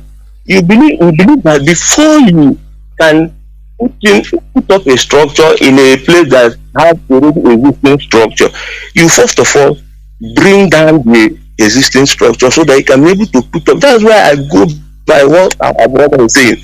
We need enlightenment, awareness, begin to reset our mind, because this thing has eaten deep into the system. It has eaten deep into the fabric of our existence. The people has done its own. Sometimes I look at it, they say, when they say religion, they only, I don't believe it. That's me. But it's not only Christianity, even our own traditional way of life has also been bacchanalized, because people now take it for their safety gain. I saw one man called himself, he said he's a master prophet. He came on the King Life program and was saying how he healed a blind man. He was saying it with impunity, without even considering that he's speaking the word. Ignorance is the highest, and he's even proud of ignorance. But he doesn't know that the word has risen above this sentiment of I can use the power to do this and that. People are not even to reality. Our people, I must say, we have to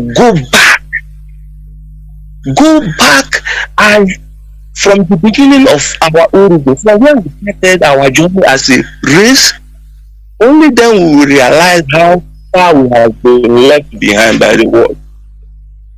Like there was something you said on the program, because you're my mentor. You Mazi, I don't have any other person. That's how I listen. You said something about there will be a time when black race will be left behind.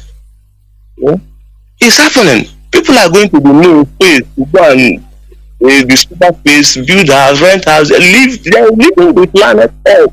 But we are still as if we are in the days of Adam and Eve, because we left the way of our ancestors and took the ways of foreigners. Because even when you mention clan is English name, autonomous community is English name. How will you serve the interest of indigenous people that there's something, I will end by saying this, sorry about it.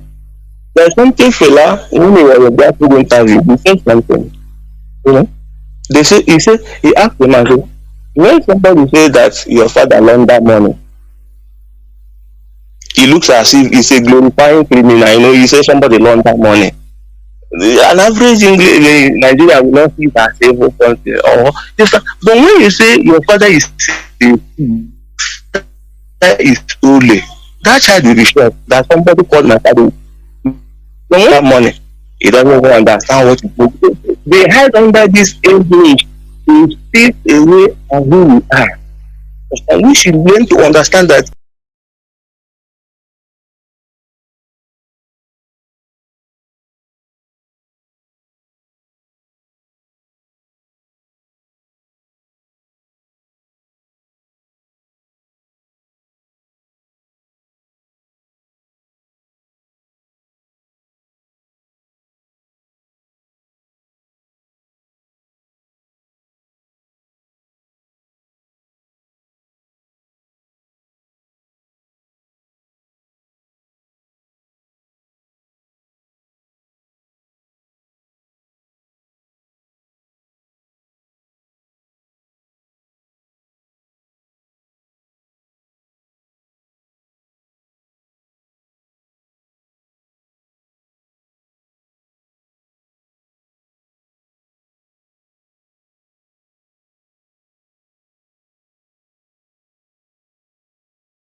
the people they call the people that are always revolutionists, let me put it like that, they started, when they create this state, they create this region, after they say no, we never.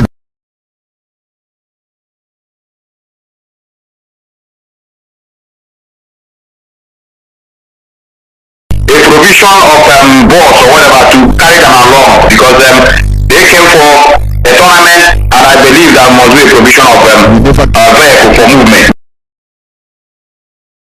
And many of us, we are in the world before these days we are created, but all of a sudden you start identifying yourself with the state you know when it was born. It is absurd. Not only that, in our land today, you will see that somebody from Anambra, maybe from Oka or Agata, but he's living, he have lived all his lives in Aba, has his business, even has his houses in Aba. I'm giving an example. Now, and he merits, he is a person of honor and integrity, but when it comes to political position, maybe senator, senatorial position or election, or chairman of lawmanship, governorship, you see, if this person now goes to vie, then now our own people will remind him that so you have nothing to, you don't have anything, you don't have to come here to go back to Anambra. This thing I've been thinking about it, it have been giving me concern. That is why I brought it out today, so that we treat it. What is the cause? We treat the cause first before going to the remedy. But contrary to other people, you will see somebody from Oyo State. Yes, the Yoruba, they have their own challenges, but let me tell you, you see somebody from Oyo State, origin from Oyo, but he will become a governor in Lagos State. He will vie for governorship of Lagos State and win it. No person will tell him go back to Oyo where he come from. Are you talking about the North? And now someone from Sokoto, he can become a governor in Kanu. No person will tell him go back to your land in Sokoto. No, this is advancement on their part, and we are still tied up in primitivity. Do you understand? Now, why I say we are still tied up in this type of primitive character? We know that we are one people. Only the creation of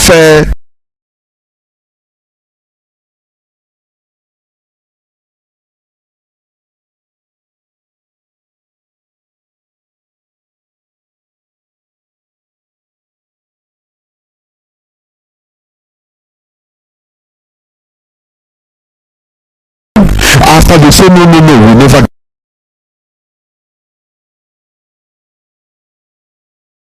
Now, somebody from this type of primitive character. We know that we are one people. Only the creation of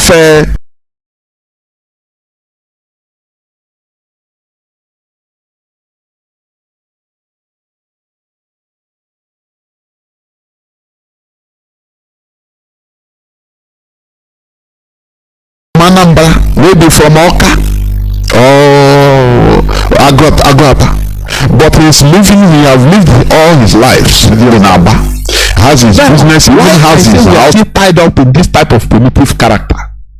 We know that we are one people. Only the creation of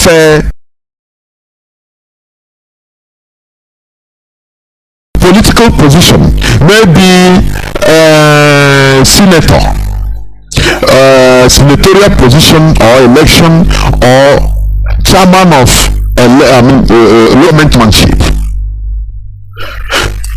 governorship. You see, if this person now, I say we are still tied up in this type of primitive character. So you have nothing to, you don't have anything, you don't have to come here to go back to Anambra. This thing I've been thinking about it, have been giving me concern. That is why I brought it out today so that we treat it.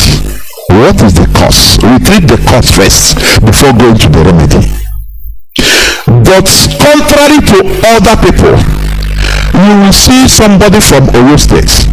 Yes, the Yoruba, they have their own challenges, but let me tell you, you see somebody from Oyo State, origin from Oyo, but he will become a governor in Lagos State. He will vie for governorship of Lagos State and win it. No person will tell him go back to Oyo where he come from. Are you talking about the North? But somebody that have been in Anambra before the war, established there, born children there, everything go, you take that is his land. But when vying for political office, they will remind him now. Now, because my co-host, I want you people to come in to put mouth into this. Wanda, I want you to come first, please. What is the problem? Why do we behave like this? Why? Please come in, Wanda. Mazi, very interesting topic indeed. Mazi, for me, I'm going to go really way back. I'm glad that in your opening remark, you were able to bring in that every society, every individual, we are all tribalistic by nature. That is an absolute truth. It's something we call is inherent, that is innate in us, which is what we are born with. Just like there's another age in Igbo dialect or Igbo language that says, Agochananna, Agawananne is the same thing. So, the argument or the question you're asking is, why is it that some groups have been able to or are working towards completely overcoming theirs and we are stuck? That's how I'm summarizing what you say. The thing is this, let's go back. Before the creation of this new, we are split into these new states. We were all one people, Eastern Nigeria. So that gave us collective identity. We saw ourselves as one. And that was why people were not kind of kicking against it. This tribalistic, clannish thing. We saw ourselves as one people. Now